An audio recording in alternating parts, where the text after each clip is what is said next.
and then halfway through the stream, I'm gonna like, how can I make that joke again? You stay up till 2 in the morning writing that one? And we are live. Welcome to Talking Heads, everyone. Episode 187, your once-weekly live show for the latest in beer and tech news. I'm Jeff. I'm John. Welcome to the show, everyone. Thank you so much for joining us on this Wednesday night or in podcast form over on Anchor.fm or wherever your favorite podcasts are found. If you've never seen the show before, we talk beer, we talk tech, we talk games, pop culture, entertainment, usually some Star Trek. This is a PG-13 show, and all super chats are read on the air so long as they meet those criteria. And if you want to join the super secret chat and the even more super secret after party, think about joining the Patreon or Float Plane. Links are both down in the video description. As a bonus, you'll get exclusive access to my Discord server, where you can chat with myself, John, Rhett, Steve, all the hosts from Talking Heads, and keep the party going on there all week long. Party. That's right. Whoop, whoop. Whoop, whoop. It is a party. It is getting huge in there. There are channels popping up. I'm like, where did this come from? I don't even remember seeing this before. Did you see that someone modified Michael Jackson's pronouns on Instagram? Now it just says hee hee.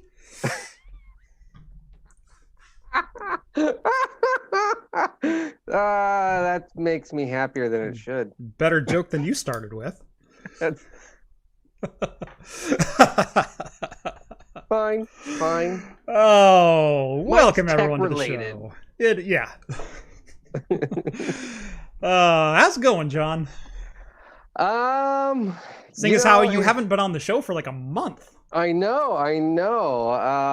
Gosh, I actually, today is probably the one day I feel kind of rejuvenated back of just from all of the chaos of what's been going on. Yeah. In the past couple of weeks of just traveling, dealing with a 4-year-old, just a lot of outdoor work, or kind of hurt myself doing some work. So, you need a couple of days to recover.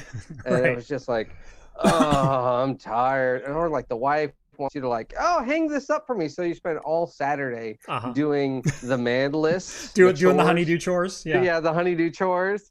And it's just like, I just want some peace to myself. And then for some reason, and I don't know why, but the past 3 nights, my son has just woken up 5 o'clock on the dot and just comes in and it's like, Dad, I want to sleep with you now. I was like, oh, that just woke me up. I got to get up in an hour, and you need to sleep for at least 2 more hours. So, and then he's in there and he's constantly moving. It's just like, you're not getting any sleep. So. Yeah. But yeah, so I'm fine. You're fine. I'm normal. John, when I ask, I'm just looking for oh yeah, good. See, that's the thing about me, Jeff. I tell it like it is. That's right. I cut life like a knife. You always complain that no one asks, well, how is Hops? John cut like a knife so hard he dropped the stream. Great. Well, in that case, hi everyone. Apparently it's just me now. We were about to do some beer introductions, so hopefully John will be back very shortly because I wanted to rub his nose in these ones a little bit. Anyway, we do have a super chat from JDerp, $4.99. Thank you so much, JDerp. Hops and Brews is a stonks master, LOL. Good evening, Craft and friends, excuse me. Good evening, JDerp. Bye, Felicia. Yeah, I needed to make sure I was actually still streaming, and yes, indeed I am. Always worries me when all of a sudden John just dies. I don't think it was me, but we'll double check here. Looks like Zoom may have just died. Hold on.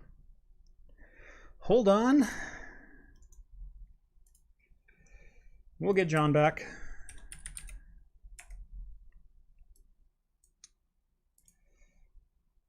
Okay, meeting.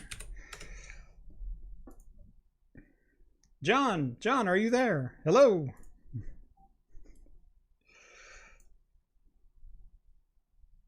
John, there he is. There I am. Oh wait, hang on. Start video. There we go. I hit my power brick with my foot. That would do it. So I guess I must have left the laptop on sleep mode for the past 3 weeks, and it finally died. Yeah. And usually it'll last if that ever happens, the battery lasts. Well, I guess not. Nope. So nope. This nice professional show we have going on here. I fidget with my feet, Jeff. I'm a drummer, you know that. I can never stay still. Welcome back from the commercial break, everyone, to episode 187 of Talking Heads here on Craft Computing. It would have been a perfect time for you to do an ad. It would have been, but contractually, that's not where they go. So, anyway, after that, I could use a beer. I could as well. Excellent. Let's see. You know what? Everyone else always goes first. I'm going to go first this time because I feel like going first.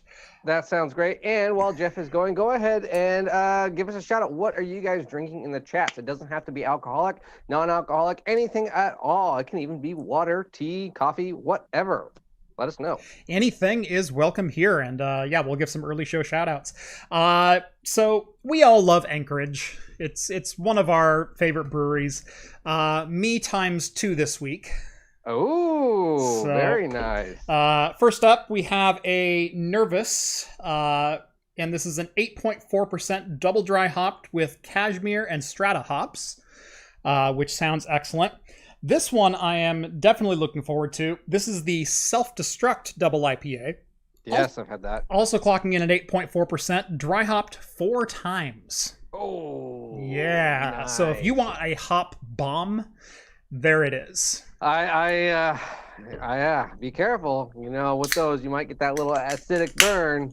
That's all right. That's all right. I'm gonna go with something a bit more local.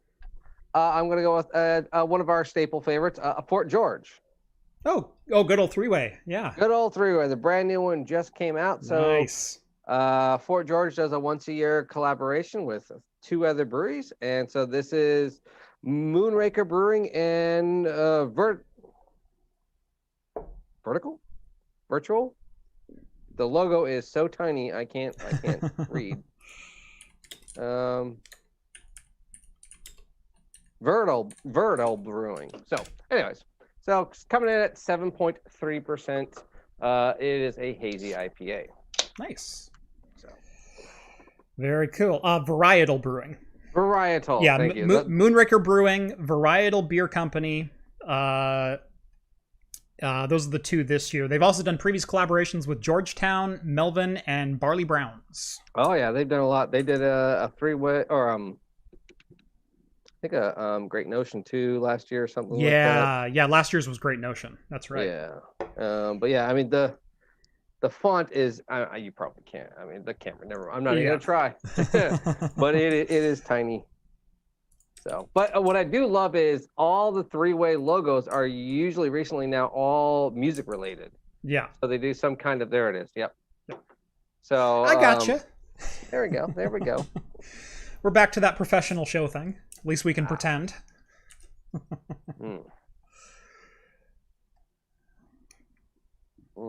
You seem to be enjoying that one quite a bit. It is actually, I really like it because I already had this before and I liked it. I was kind of disappointed the last 2 years because they tried going out of the norm the last couple of years where they did variants. Yeah. And they're like, hey, every month we're going to release a different one with the hop focus on this hop.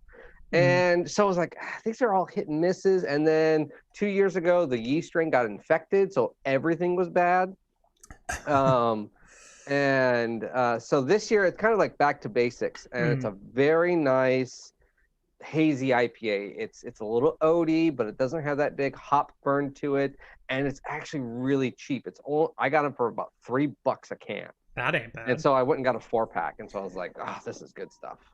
Very nice. Just nice. If you're looking for like a hazy West Coast beer, this is a nice little hazy West Coast beer. Nice. Yeah, this one's just ever so slightly hazy, but delicious flavor. So I had this is going to be a close call, I think, at the end of this beer. We'll see how the next one goes. I had a beer over the weekend when I was doing my server motherboard swap. That was Surly Brewing. Gosh, I'm drawing a blank on the name right now.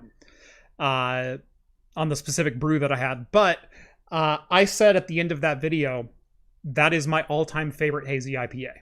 Because big claims. That's very, very big claim, because and we talk about this every time there's a hazy on the show, but if you've had one hazy, you've pretty much had all hazies, because it's all the same types of ingredients, and the acid burn is really, really difficult to tone down.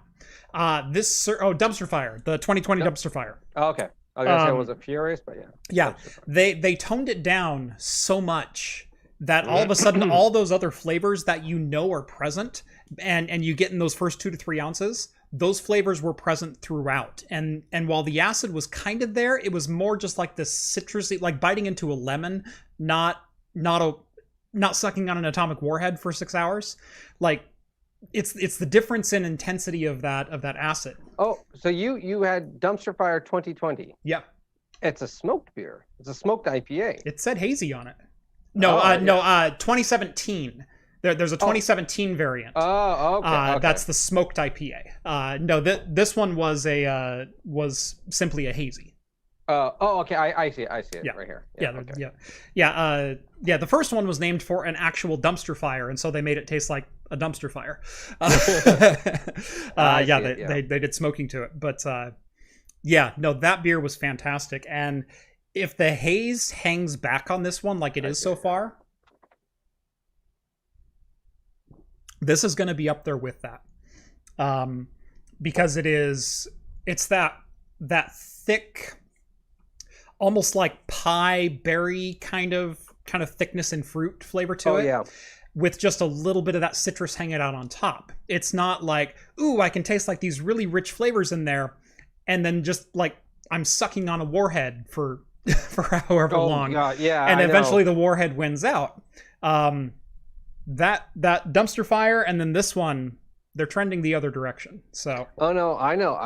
Anchorage, they do solid IPAs. I mean, most of them. I think maybe one beer I was like, I don't like it, and it was like their Pilsner. Like, oh, this is just too hoppy for a Pilsner, but they do hop profiles really, really well. Yes, at Anchorage. I think you would like this Fort George. So you could go to that grocery store. We all know what I'm talking about. Yep. Yeah, I'll probably. Yeah, I was looking for it to be released. I'll probably swing by and pick up a 4-pack now that I know it's out. It just got released. I think last week. So it is relatively new, fairly new. Very cool. Big Spoon, $5 donation. Thank you so much, Spoon. Just to beat J Dirt by a penny. 100 plus watching, only 26 likes. Sheesh. Yeah, good lord. Only 26 likes. Sheesh, tough crowd. Yeah, drop this video a like. Why don't you? Hit like. If you haven't subscribed already, hit that too. For crying out loud, you're here. Always hit that notification bell. Always put it on always, so you make sure to see all of Jeff's stuff. And then another $5 donation from Ryan. Thank you so much, Ryan. You helped me get a new job, and I want to pay it forward. Thanks for everything you do. Dude, that's awesome. Incredible. Thank you so much for that, and I'm glad whatever I taught you, that it managed to fool whoever hired you. And Ryan's new job is drinking. Right. He's like, oh yeah, I can now drink and do computer stuff. Oh, this is great. I didn't know that. He's in a data center cracking a beer. They're like, what the hell are you doing? It's like, what? It's how he showed me. Yeah, this is how Jeff builds a server. No, that is so cool, Ryan. So whether I taught you some skills or whether you just got inspired to go out and learn, that's incredible. And thank you so much. And I'm always happy to hear stuff like that. That is super, super cool. Yeah, that's awesome. We didn't, I don't know if you did it, but anyone else drinking stuff? We had a couple back here. Man, a Geek chiming in. He's drinking the Las Piñas from Freem. Nice. We were talking earlier. Yeah. Yep. I told him to start with the Golden Ale there and then take home a cold brew barrel age. So And he says he needs to buy more than one of those so he can bring them on over and share them with us, which I totally agreed with. Yeah, G Pilot is drinking a Adriat Theory Illusions of Safety, a Gose Blueberry Raspberry Mango. Interesting. They do some good those that's the one with like I think it's like a hawk on it, and they have different variants. That's good stuff. I've had it before. Yeah, nice. I haven't had that particular one. Yeah, I've had that particular. Yeah, I've had a couple variants. Yep. Yeah. Miles is drinking milk. That's totally cool. Ricky just started my work shift, so I have iced tea and water. Richie's got a Dr. Pepper cream soda. Those are pretty solid. I usually go for the Dr. Pepper cherry vanilla if I'm gonna start getting into the weeds on the Dr. Peppers. That's what I go with. Spoon drinking a Lagunitas Hi-Fi Hops. Excellent. I've had that one. I don't think you've had. That's the specialty one. Oh, that's the. I could have swore I've had that one. Oh no, that was another brewer that did Hi-Fi. Yeah. Who was are that other one? Hi-Fi hops, but the Lagunitas is the specialty one that they don't sell in Oregon. Okay. Oh, that's right. Yeah. Okay. Those are the big spoon special. Yes, the California and Colorado only. Yes, exactly. Yeah. Okay. They're pretty good. No, I know I've had a Hi-Fi beer before. I'm trying to think of who made that one. Lagunitas makes like a stereo high or something like that, and it's a really, really popular beer. And I know Hi-Fi Hop sounds very familiar to me as well. Yeah. Not Lagunitas, but something else. Right. Like, I know I've had that beer before. Yeah. But no, all that's coming up is Lagunitas, so it had to have been something else that just triggered that. Let's see. I think that's about it. We do have a $5 donation from the Manic Geek. Thank you so much over there, Mike. Hi, Jeff. Hi, John. Hello. Hello. By the way, if you liked the keyboard content on my channel, go subscribe to Manic Geek. Go give his channel some love. He does some absolutely fantastic keyboard tutorials and breakdowns and reviews of switches and PCBs and ins and outs of all the custom mechanical keyboard space. So if you enjoy that type of content, go give my man Mike a little bit of love. I'm sure he would appreciate it. Oh yeah, I mean, if you thought Jeff got the bug, the fever, Maniac Geek has had. He's where I caught it from. Yes, exactly. So you want to see the origin, the patient zero? Go check out Maniac Geek. Oh, all right. Let's go ahead and get into today's top story, and really the top story for the week, as far as I'm concerned. To be clear, there is a little bit of adult content in this story, so this is definitely not an under 13 appropriate part of the talk, but it is an important talk to have nonetheless. And that is that. Let's start the conversation with right to repair. I think that's a great place to start it, because that's where I was going to focus this anyway. And you all know me, I am a huge right to repair advocate, because, well, it works. It's what makes the car industry work, as far as you can buy a 4-year-old car and still buy parts for it. Versus if manufacturers were the only manufacturers and allowed to sell car parts, then let's say your 2018 Chevy Silverado, the alternator goes out. Guess what? Chevy doesn't make that alternator anymore. I guess you're going to have to buy a new one. Like, if you want to talk about the ridiculousness of planned obsolescence, let's look at the automotive industry and just scale things up from the consumer electronics space. Right to repair is a very important thing to have. And there are a couple of very, very big antagonists against the right to repair. And they are legislating against these right to repair movements that are cropping up in a couple different states. The biggest of which is Apple. Apple famously likes to lock down their devices so they can't be upgraded, accessed in any way, parts swapped out, or long-term repaired by any third-party provider. They are very well known to scour the U.S. Customs and have standing orders with Customs to seize any products using Apple branding or intended for Apple devices.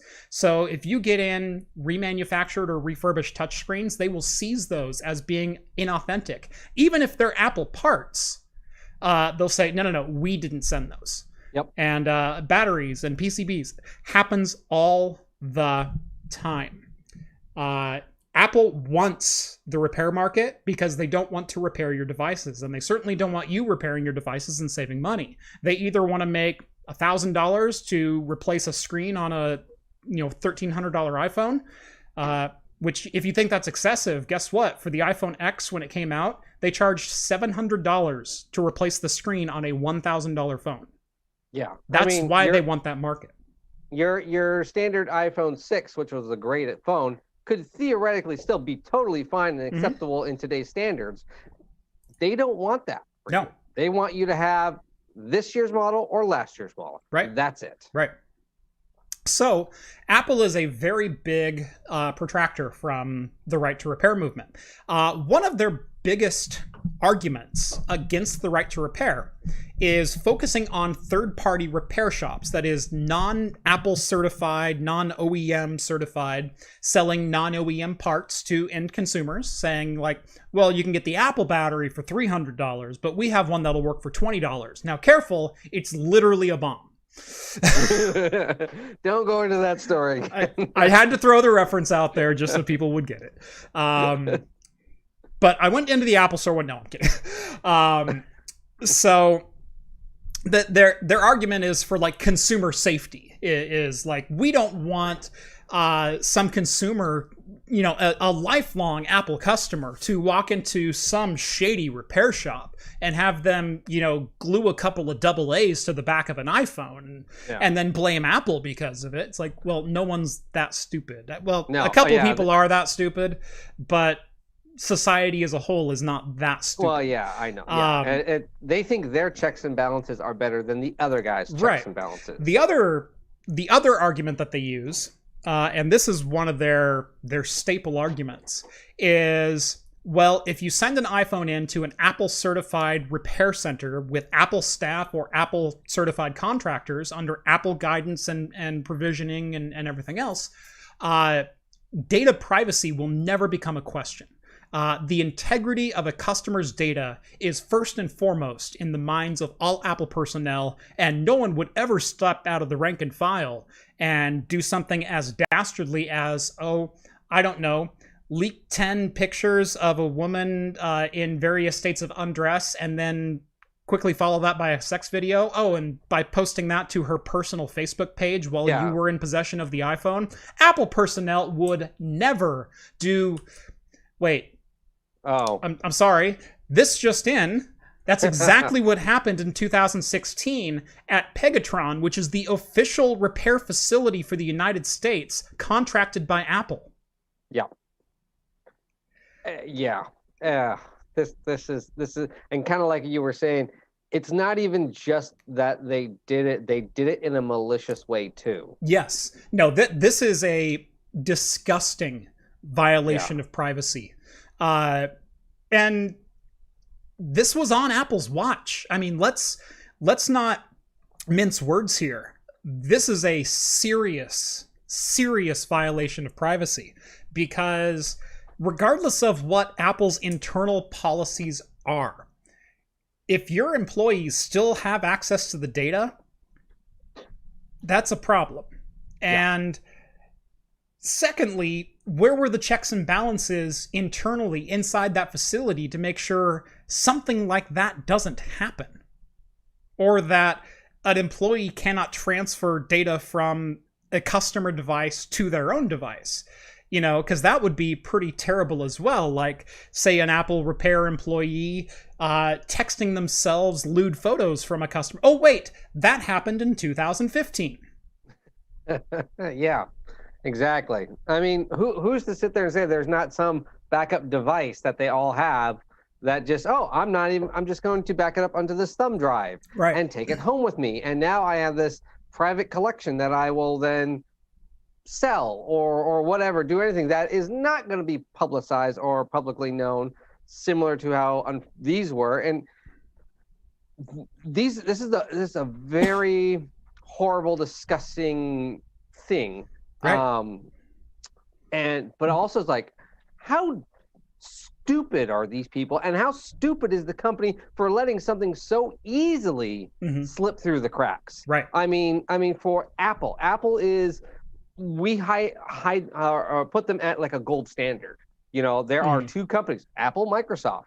They're the two big corporate computer, you know, whatever, Samsung or whatever. Well, we're talking software, so software, yeah. But you know, they are a gold standard, a gold standard. And if their checks and balances are so easily broken by their security of just, I got the password because we have to have it for everyone's phone, I'm just going to download it or text it to myself. It's that simple. There's nothing. There's no one watching them.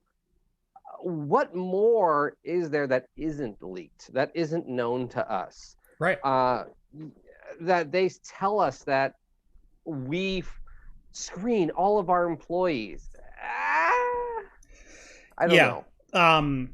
Now, you might think, well, those two incidents are pretty bad, but how bad are the third-party repair shops? What's the worst thing that's ever happened in one of those, and how frequently does that happen? That's their argument. We don't hire pervs like those third-party repair shops. They are painting them like that crude or mechanic or plumber with the butt crack, you know, that always looks at everyone, that stereotypical type Hollywood. That's how they portray. Don't paint me in a bubble. How dare you pin me in a corner, Jeff? Like every time I've seen you repair this thing, you got that butt crack going. So I'm just like, yeah, I see it, Jeff. I know you. Well, you paid extra. Well, that's why I came over to help.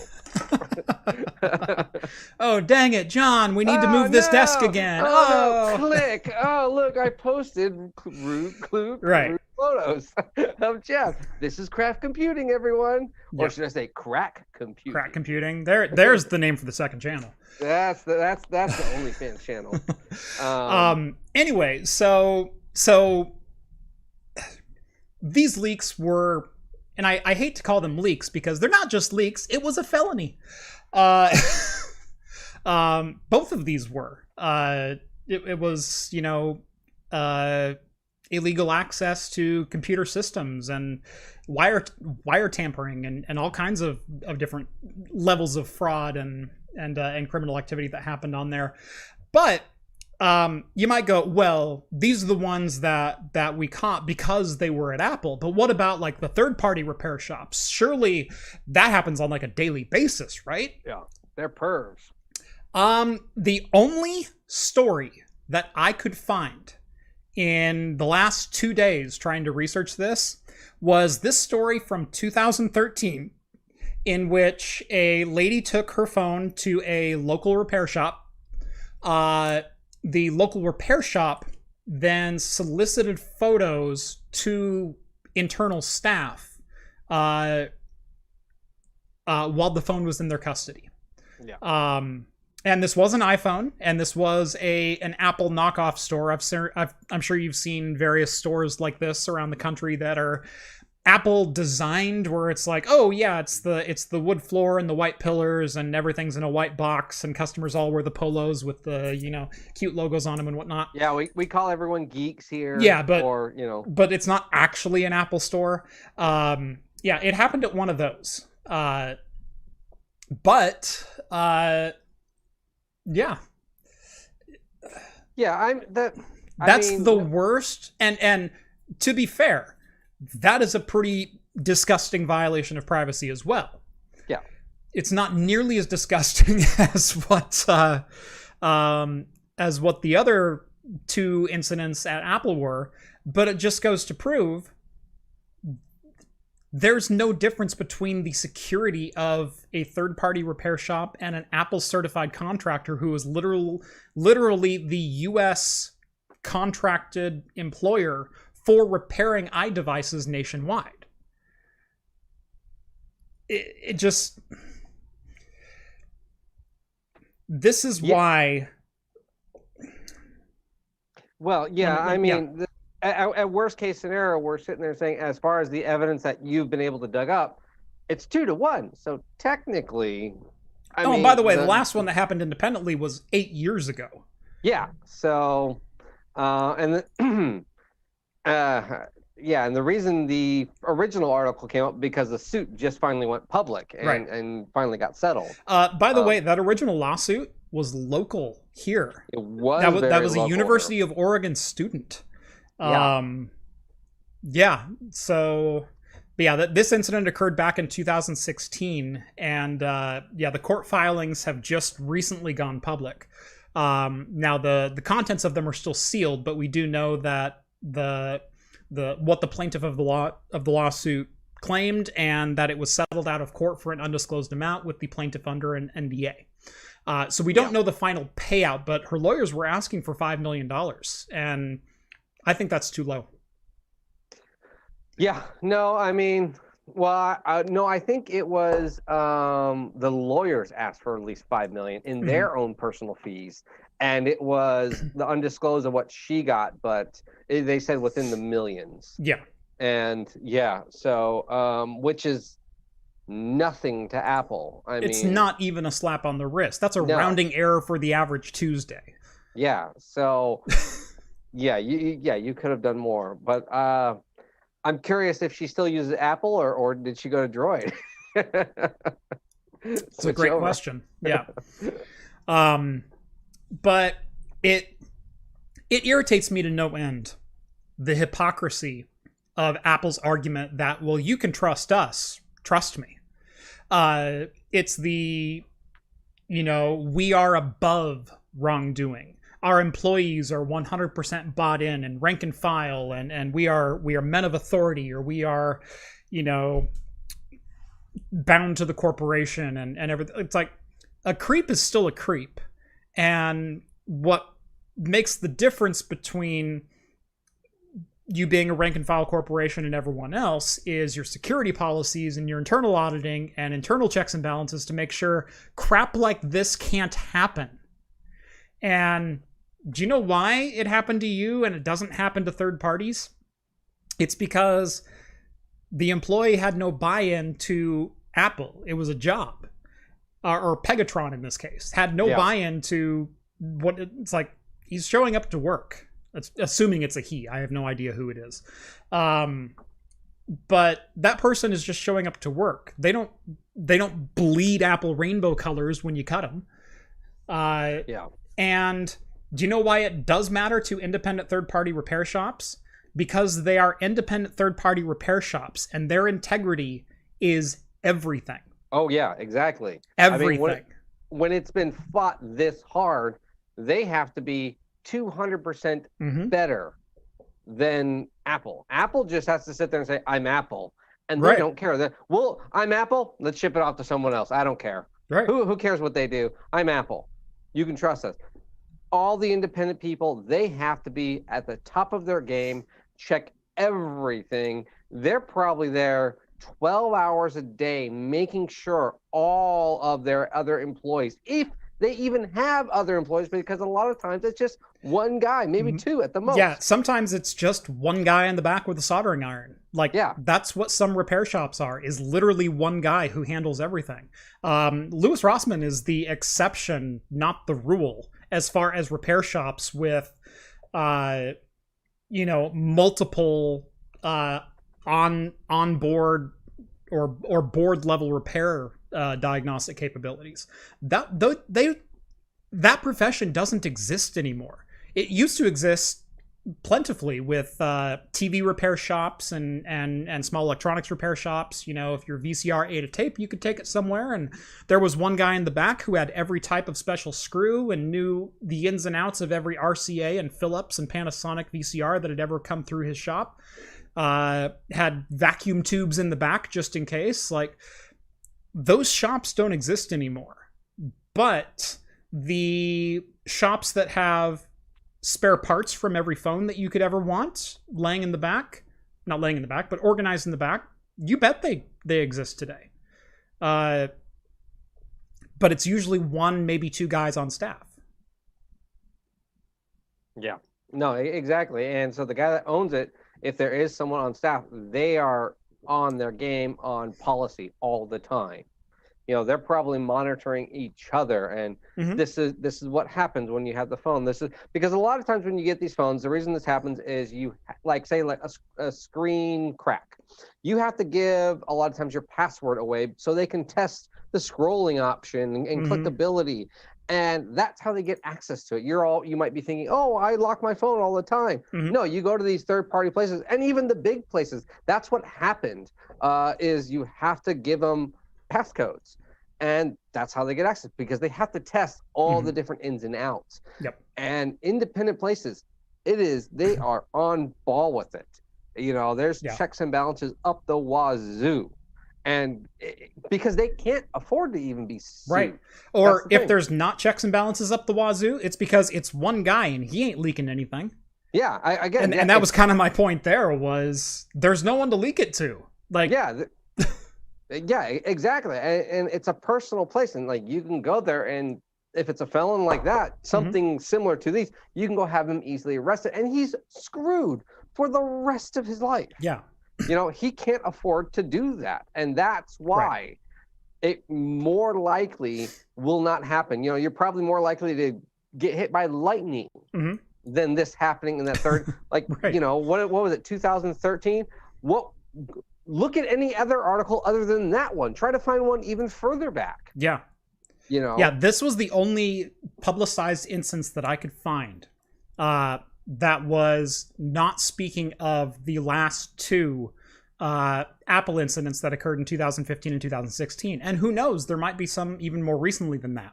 There may be some third-party ones that I'm not seeing. This is a very small sample size to gather any relevant information. However, anecdotally, 2-to-1 aside, there's been 3 incidents and Apple was responsible for 2 of them. So obviously it does happen at Apple from time to time. Yeah. So don't pull this BS about you are in safe hands with us and privacy is of the utmost importance when you have 66% of the leaks that I've been able to find in the last 8 years. Yeah, they came from your facility. You are responsible for that. And you guys pulling the holier than thou bull crap and saying, well, our corporate buy-in policy and employees, they're Apple through and through. A creep is a creep. Austin with the $10 donation. Thank you so much, Austin. 3-notched watermelon gose. Your recent pain. Yeah. Ooh. Sorry, I had to pause there. 3-notched watermelon gose. That's a summer beer. That is a summer beer. I would love I think it's a southern thing that they put a little bit of salt on watermelon. Yeah. But I mean, that sounds amazing. I love a good watermelon sour beer, like Hell or High Watermelon here. 21st Amendment, they're Californian. Yeah. If that was just a little sour, like a gose or maybe even like a kettle, it'd be so good. Anyway, enough gushing about the beer. Your recent pain made me do ZFS right. 8-disc RAID Z2 with 2 cold spares. Excellent. Always love hearing that. One thing people don't realize when you start getting into large storage and big data is it's not a linear cost expansion. It's not like, well, I have 4 terabytes, so I'm going to buy another 4 terabytes, and now I have 8 terabytes. No, if you want to keep backups of everything and make sure that you actually have redundancies and whatnot, like, I bought the usable space in my file servers is about 90 terabytes. However, in my rack, I have almost double that. I don't have quite double, but I have, I want to say 160 terabytes. So it's like 70% of the way there in backup space. Yeah, it's expensive to do big data right. Even big data for small people like me. Home labs and small businesses and things like that. And it's expensive. And it's even more expensive thanks to the damn Chia miners. Everyone else is griping about GPU prices. I'm going, I can't even buy an 8 terabyte hard drive for less than $200 right now. Come on.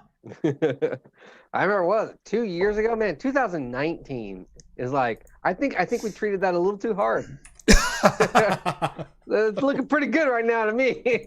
You know, in hindsight. What were SSDs at and GPUs? Oh. Man, those were the days. Remember when it was only 20% above MSRP? I remember. I remember. You remember? I remember. Oh, man. All right. We do have a sponsor to get here, too, real quick. So let me pull up my... forgot to have this one up and ready. That's my bad. It's in here somewhere. Hold on. I'll find it. Oh, they're watching now. I know they're watching now. Ugh, man. Ugh. They're like, we're paying for this? Yeah, God. Right?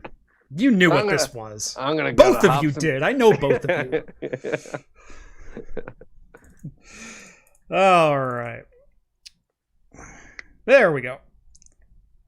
So, today's episode. This is a professional show, John. That's right. I'd like you to keep a certain decorum on the channel here. All right. Can we continue now? Let's go. Are you done with your shenanigans finally? Yeah, I'm sorry, Joe. Good Lord. Today's episode of Talking Heads is brought to you by Roguecast.com, an online store for the modern PC elite enthusiast. We've all tried to comparison shop on the usual sites, filtering products by prices or specs, or even what received the best review.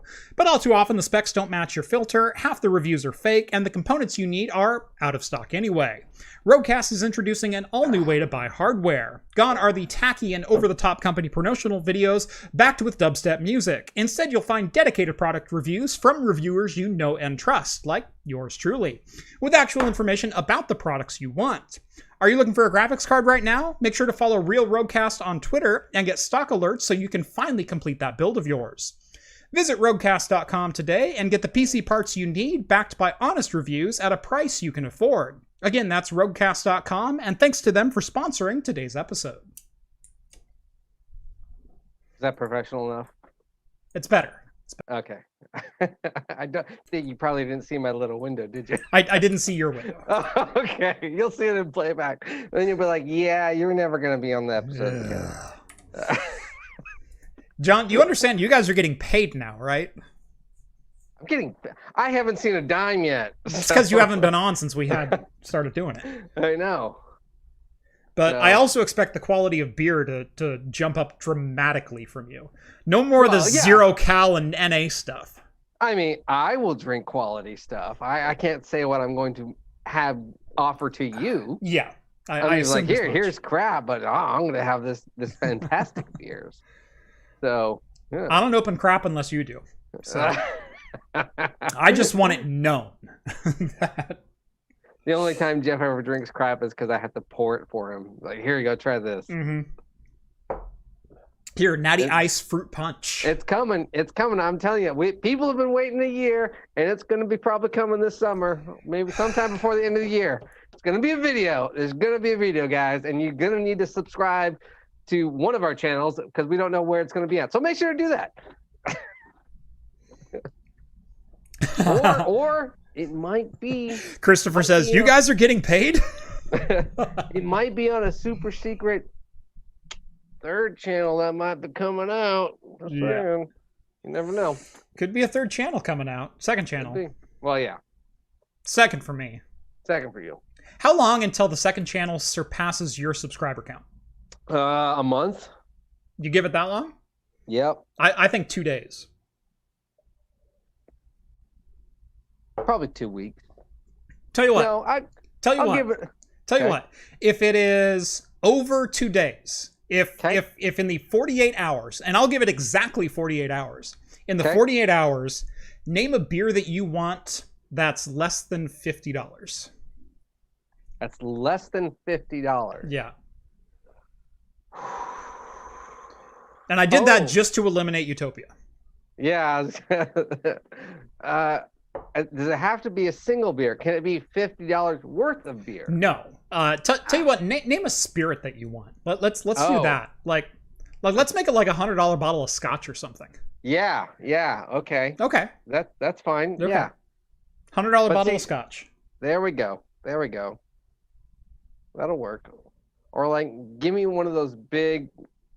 Oh, I know. Here we go. Not Scotch. Fremont is now doing Magnum bottles of all of their barrel-aged stuff. You have to buy me at whatever launch comes the next Magnum. Well, I am on that mailing list. Yep. For the downtown facility that may or may not get those. So a couple of them. Okay. So okay. That is it. So it's not necessary. It's a great beer because I buy them all. Right. But you have to buy that Magnum bottle. Yeah, and that's going to be like a $75 bomber. It is like a $75. Yeah. Whew. I think that's a bet, my friend. All right. Because now what I have to do is up my channel as fast as I can. And that way it adds a bigger buffer. John, you can do whatever you want over the next month. It really doesn't matter. Oh, it's coming in the next month. What were we saying about Apple on that rounding error? I'm going to do more. By the way, videos. Subscribe to Hops and Brews just to make this slightly more difficult for me. Yes. Yep. All right. Moving right along here. So the Colonial Pipeline ransom that was paid out. This was it 67 bitcoins or 70 bitcoins or something like that? Something like that. Amounted to somewhere in the neighborhood of like $4.3 million that the pipeline had to pay in ransom to get access back to their hardware.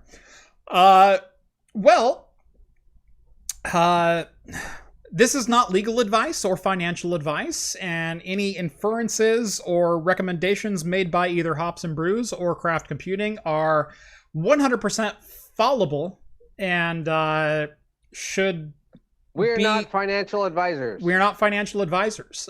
You cannot claim as such, and I am putting this disclaimer beforehand because...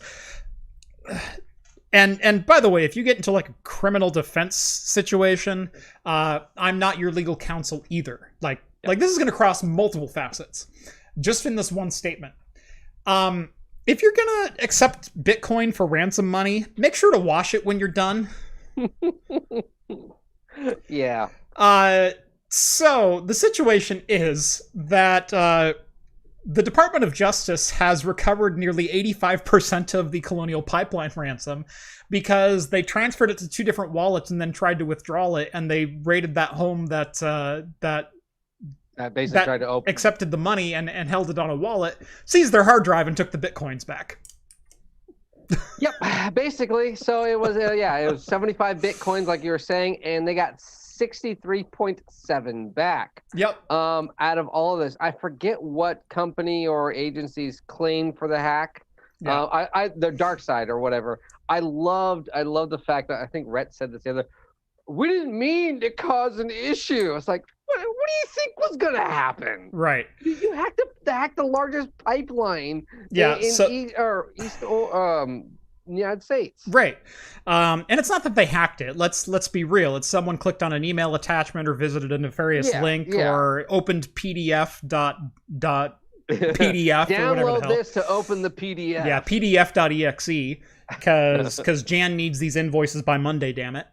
Yeah. That's what happened. They didn't get hacked. They got phished. And I wish people would stop calling it hacking when all you're doing is literally trolling for stupid. Anyway. Well, I mean, that does happen a lot. So. It does happen a lot, and it happens 99.9% more of the time than intentional intrusions. Yeah.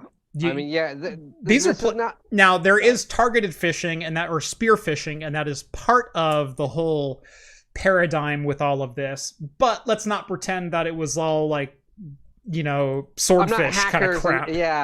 Swordfish. I got these cool things. I'm going to hack the government. Hack the planet. I'm in. Everyone uses the password God. Yeah. It's not Penn Jillette going, God wouldn't be up at this hour. Yeah. Oh, wait. Sorry. That was Fisher Stevens. Oh, God. Do you remember? I love the fact that all those passwords are 3-letter passwords. No, there was love, sex, God, and then yeah, something else. Yeah. But yeah, so 3 to 4 letter passwords. Yeah. Oh, this is so hard to break. Yeah. And by the way, you notice that it wasn't the password, it was actually the username. So God wouldn't be up at this hour. Why are you plain texting your passwords in the login identifier? That's your problem.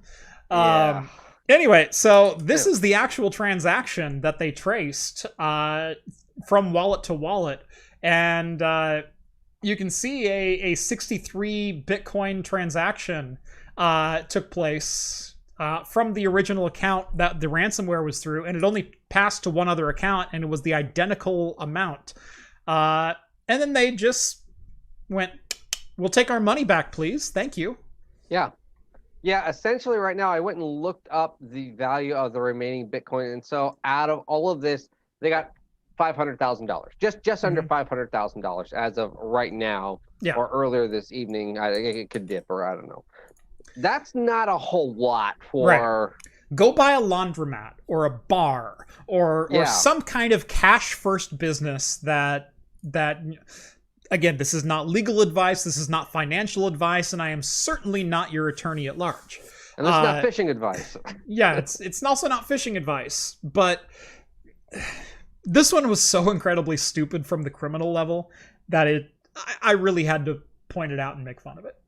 Well, I mean, again, how just they went and publicly apologized. Yeah. That just shows how stupid they are. Of basically, oh, we were literally just looking for money. We're sorry we inconvenienced all of Eastern United States.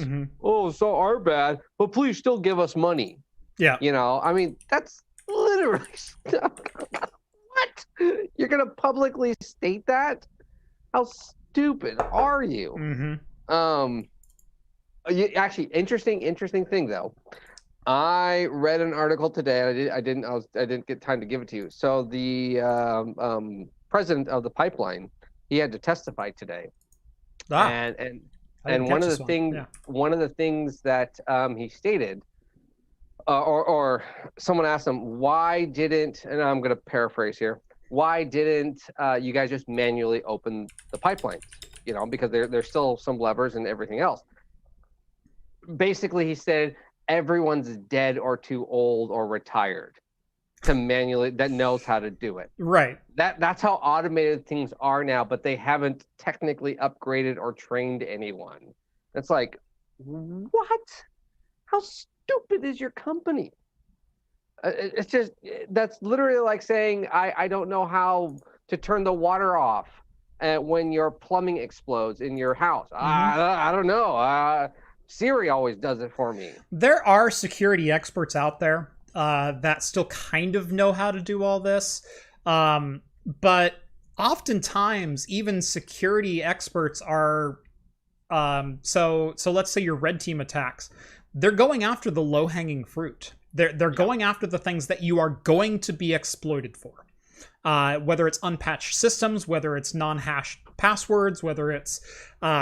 insecure files or routes that shouldn't be routed through firewalls or whatever else. That's what they're aiming for. They will also social engineer the crap out of you, but they are not going to do these real elaborate, Ruzel style attacks with, sneaking in with two guys dressed as FedEx janitors or FedEx. Yeah. They will do FedEx. They will do FedEx, and they will do elevator repair. Those are the two big ones. But it's the old saying, you can go anywhere you want if you look important and carry a clipboard. That's true. Yeah. So yeah, that kind of social engineering happens all the time, by red team and by criminals. But they're not. Go watch Deviant Olaf on YouTube. He's done a couple collabs with Lockpicking Lawyer, but he is one of my favorite people to watch do talks at DEF CON and things like that, because he goes, we're not gonna reverse engineer the RFID signal and intercept these signals. He goes, what we're gonna do is we're gonna slip a coat hanger under the door and just pull the handle on the other side, or turn a can of compressed air upside down and trigger the request to exit sensor, or we're going to do this, or we're going to do that. He goes, there are low skill attacks for these high security objects. Well, I mean, and those are what we take advantage of. Yeah, it's that, or it's not even like a different version of the phishing. Mm-hmm. There is that whole, I'm going to leave a USB drive on the parking lot. Oh, yeah. Who doesn't pick that up? Like, I want to see what's similar to the last theoretical article. What's on this? And they plug it in, not thinking, oh, my computer's on the network. Boom, that's it. That's how easy it goes. How many people just walk and like, I have these hundreds of flash drives. I'm just going to throw on all these Fortune 500 companies or major companies and just throw them on the ground. I mean, that you put a little executable in there, boom, done. As soon as it loads. Yeah. That. No, and that kind of attack still happens, although that one's a little less frequent now. It's less frequent now, but that was more Stuxnet, less CryptoLock. Yeah, but I'm just saying it's still, there are stupid things and easy things like that if you ever find an SD card or something just laying on the ground, a flash drive just laying on the ground, you pick it up fine if you want to. If you really, really feel you need to plug it in on a computer you don't care about, that's not on any network Sandbox. Or attached to anything. Sandbox. Yeah, Sandbox. There you go. Sandbox it. Yes. So, I only say it because it happened in my company. Intel bought some promotional USB keys one time for a security conference and gave them out at a security talk. And the USB keys, unbeknownst to Intel, were loaded with malware. I forget what this is, like 2011, I want to say. This is years and years and years ago. Awesome. But that's always one that I laugh at. That it can happen to anyone from anywhere, from any time, for whatever reason, unless you have the proper security in place. Well, that's the thing. I think everyone thinks mainstream when we use the word cyber attack, hacking. Yeah. Right. It is so It's glorified. Not Hollywood hacking. It's not Hollywood. And it's so glorified by Hollywood or TV. And hence, how many CSIs do we sit there and see of like, oh, computers can take this JPEG and make it totally 3,000 times zoom and make it crystal clear. I can grab the license plate off of a reflection of a guy's sunglasses. Kif, magnify that depth sphere. Why is it still blurry? Making it bigger doesn't make it any clearer. It works on CSI Miami. Exactly. But I do think a lot of people think that way. Yeah. No, some people do. Some people, what's the old saying? Technology that is so far advanced as to be indistinguishable from magic. Oh yeah. It's that whole phrase where if I go back in time. I can't say back in time because my iPhone would cease to function if I went back in time. But if we brought a caveman forward and showed him an iPhone, hell, even someone from the 1950s. Yeah. If we showed him just a movie, he'd be like, "What is this?" Right. Or a digital camera. I'm able to capture the soul of someone. How many people ever thought that, right? Well, let's go back to let's stay on the 50s thing here for a second. And let's say digital camera. I think that's a great one because if you think of what cameras were in the 50s, cameras weren't overly, they were available, but they were ungodly expensive. They only shot a couple of pictures, like if you want to talk like medium format kind of stuff, if you want to talk early 35 millimeter, you got 18 shots on a roll of film, and film was expensive and processing it was expensive. And where a lot of people had cameras, they weren't the ubiquitous everyone has a camera in their pocket, let alone everyone has a camera in their pocket with a 21 megapixel camera that can take tens of thousands of images. Oh, and if you run out of space, you're connected to this network in the sky that holds all of the photos you've ever taken anyway, as well as everywhere you've ever been and the entirety of human knowledge.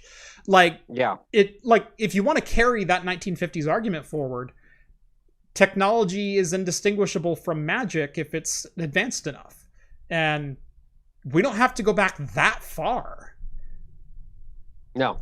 I mean, we landed on the moon in the 60s, but hell, a Commodore 64 could do that. You know, it's that kind of thought process. Yeah.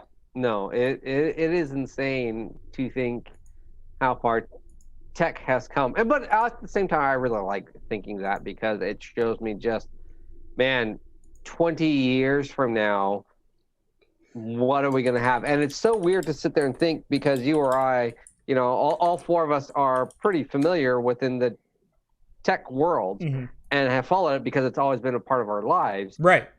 And so it doesn't seem to move quite as fast, but for someone who's not technologically advanced, say our parents. But for more of my life than not, the internet was not a place that held the entirety of human knowledge. No. I remember dial-up, and I remember, you know, having that string.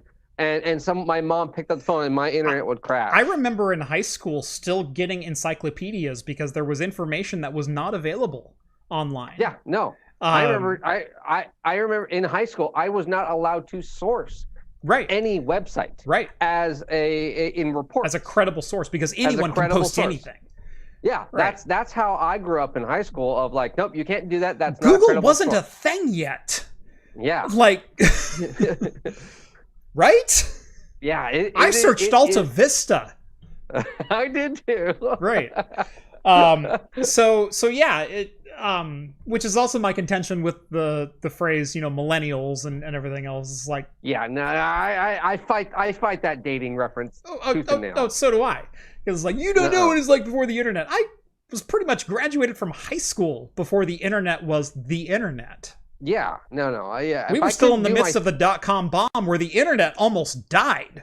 Yeah, if I can't do my senior thesis and use any digital references, then internet wasn't a thing yet. Right, exactly. I'm still doing LAN parties. Yeah. My bachelor party was still a LAN party. That's what I did. God, those things are cool. I'm sorry. I don't care how big a server can host all these rooms and games. A LAN party still is awesome.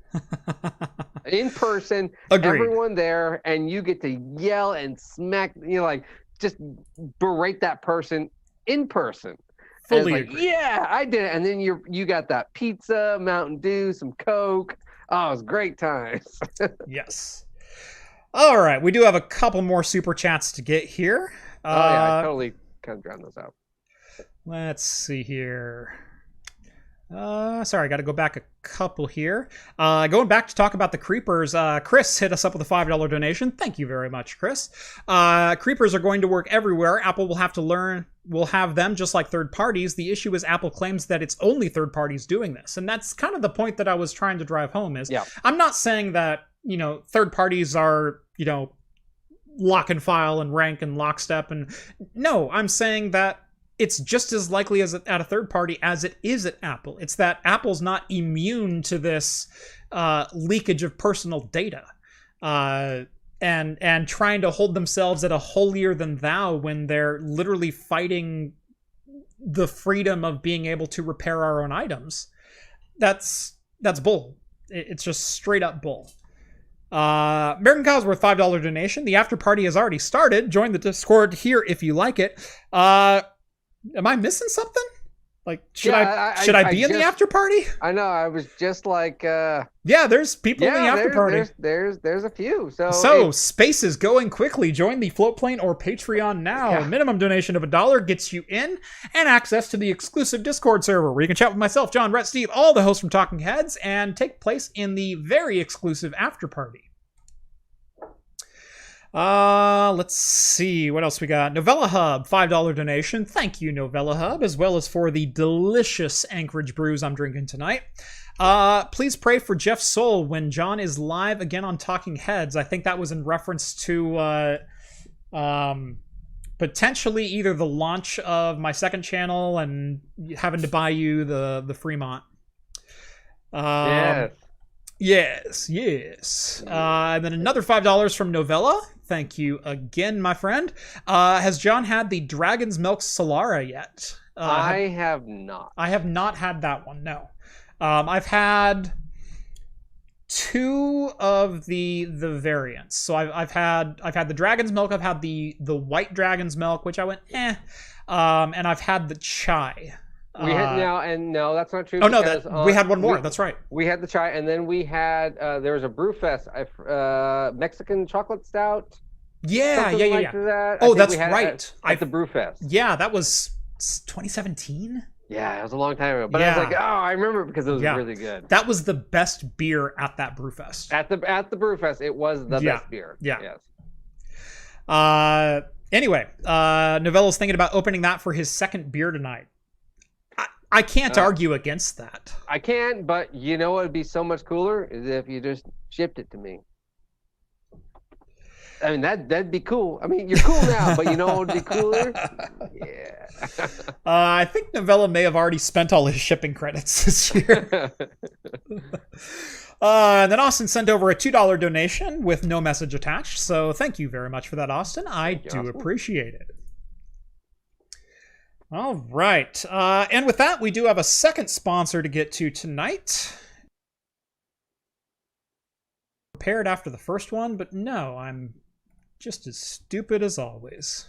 They knew what this was. They knew what they were getting into. I can almost read this one without looking at it, though. So, today's episode of Talking Heads is brought to you by Linode. If you've ever thought about hosting your own server, whether it be for home or business, but don't have the resources to get started or time to invest into hardware, power, cooling, or even space, why not let Linode host them for you? If it runs on Linux, it'll run on Linode. That includes the software from most of the tutorials on my channel, like how to run your own ad blocking and recursive DNS server, VPN gateways, cloud-based Plex servers, and more. Ooh, needs a script. That's right. Linode makes it simple to deploy and manage your own cloud services, with solutions ranging from a single shared CPU to massive multi-core virtual machines. They even offer dedicated RTX 6000 GPUs for graphic rendering or machine learning. With shared CPU plans starting at as little as $5 per month and scaling up to as high as you need to go, you'll be able to find the hosting plan that fits your needs. And even if you do host your own servers, you can use Linode to keep your backups off-site. Because remember, RAID is not a backup. Visit linode.com/craftcomputing and get a $100 60-day credit just for signing up for a new account. That's linode.com/craftcomputing, and thanks again to Linode for sponsoring today's video. How is your second shirt not RAID is not a backup? You know, we're coming out with a couple new designs. So the first design I think I'm going to leave as the early Patreon exclusive, and staff shirts. Like we'll always continue to make those because I think they make great, just on camera shirts and things like that.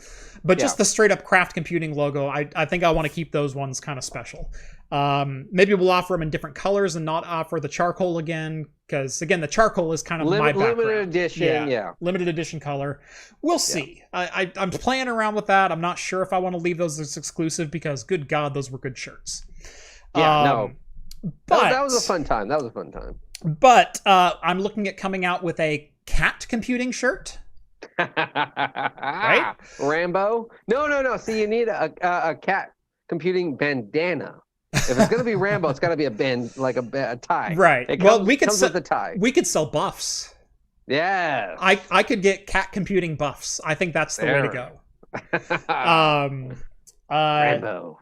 Yeah, and then I think one of my other shirts, Rom actually designed this over on the Discord. He has the Raid Shadow Legends font and design, but it says Raid is not a backup. Yeah, and I think absolutely that will be a shirt for sale here before too long. I'm working on a couple of different options right now. I know I've been saying this for like a year and a half, but yes, I'm hoping to get some merch up and going very soon. So, for those who have been asking, yes, it's coming. Next, after that, glassware. Yeah, we need glassware. Yep. You either need beer glasses or spirit glasses, right? Cocktail glasses. Yeah. I'll probably end up doing both. And what I've always wanted to do for those is do the craft computing logo, but change the glass shape for whatever glass it is. So if it's a rocks glass, have a rocks glass sitting next to the monitor. And, make them match, because I'm more than a lot of people am all about pairing glassware to what you're drinking. I mean, you and I are the two worst people that I know. Oh yeah, I know. I'm like, oh no, I have to have that glass because technically that's the right style. Right. And I really actually wanted to do a video on that. Does it do anything? That would be an interesting one to do. And I would love to do that with you as well. Like, that should be a video we do together, because really? I am as into glassware as you are. Yeah. And I am also as sold on the idea that it does make a difference. I think it does, but then I think, how much does it make a difference, and is it worth to the standard consumer? What I can tell you from a lot of experience in both mixing cocktails and pouring beers is that the material you're drinking out of makes more of a difference than the glass shape itself. Like, I hate drinking out of a red Solo cup because I'm tasting red Solo cup first. Oh yeah. Oh, totally. And if I'm just trying to drink, then that's a vessel that'll hold the beverage. But I can't stand making a cocktail, even as stupid as like a rum and Mountain Dew, in a red Solo cup, because no. It's awful. It's awful. And even just in like a pint glass or anything, like it, I personally get almost, I kind of said this in my last video, but I get a better experience knowing all these little niches about the drink, of like, oh, it's either in a fancy glassware, or it's in the proper glassware, or it's even in something different. If it is a Mountain Dew glass, I'm going to put it in something just a little bit special. And it's a 2-drink cocktail. It is rum and Coke or whatever. Yep. But now it's in a fancy glass. I feel better drinking it other than a pint glass. Experience does matter. I mean, you eat with your eyes first. You drink with your eyes first as well. Yeah. And there are a lot of glasses that you can get away with, and they're still acceptable, especially with cocktails. You can swap out a rocks glass for a Nick and Nora, or highball with something else. With beer, I'm a little bit more. Well, I'm picky about both, quite honestly. No, it's true. But beer, I have so many different vessels for holding beer, and they're 4 different beers and different sizes and different quantities that I'm drinking, because, number one, if I'm going to crack a bottle, I'm not going to pour it into a red Solo cup. If I'm going to crack a bottle, I'm happy to drink it out of the bottle, most of the time. Like, if there's no glassware available, it's like, oh yeah, I'll crack that open and I'll have the beer. I also don't like drinking out of cans, even though cans gives you a better experience as far as the keg to freshness of the beer. Right. Yeah. Keg to draft kind of thing. Can is the best vessel to hold the beer for storing and consuming at a later date, but drinking out of a can, I think, is a worse experience than drinking out of a bottle, and drinking out of a bottle is a worse experience than drinking out of a proper glass. Yes. That's what I was saying. There are so many layers. It's like, but then, is there any difference between your English pint stout and your Pilsner glass, or is there a difference between your IPA glass and your your German pint? Like, and yeah. So I mean, you could get into all of it, and how much does it actually matter? Mm-hmm. And the reason I've never done this video is because every time I've tried to write like a script or some basis, I'm sitting there like, this is going to be a 20 to 30 minute video, and it's too long. Well, see, now you're in my wheelhouse, because that's what I've been doing lately, is nothing but 20-minute videos. I'm not going to do it justice, and no one's going to pay attention, and I'm going to spend 2 weeks of filming and editing this, and it's going to be it may be 5 years down the line. Yeah, it'd be worth it, but the return value right away is like, this wasn't worth my time and effort. Mm-hmm. And like, okay, do I do a series? Like, that's kind of a hard series to do. It's just an interest. I don't want to do it. I don't know how you'd get this one into an easily digestible video, but at the same time, the subject itself is so incredibly deep and varied.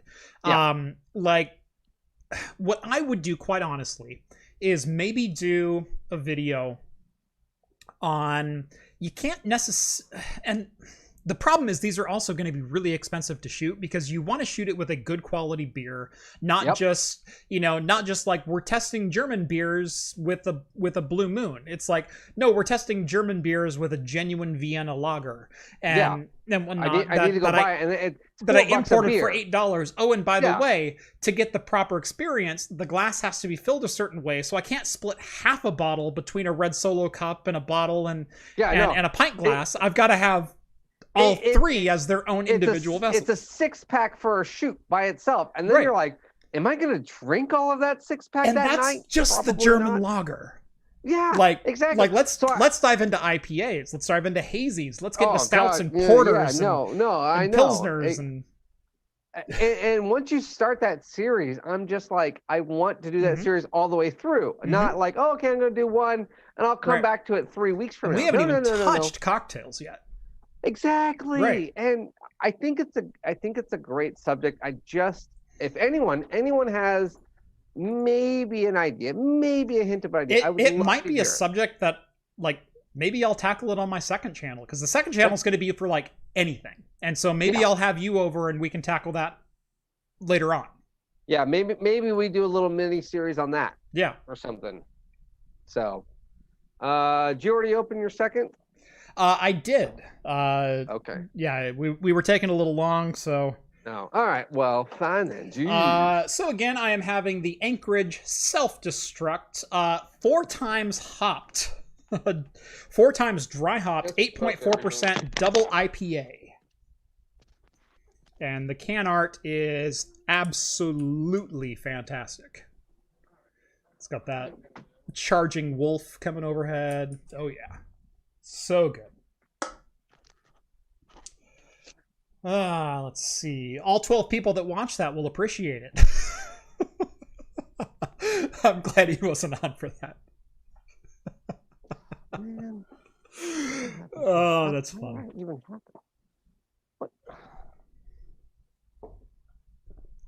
We do have a couple super chats to get to while John is untangling his headphones.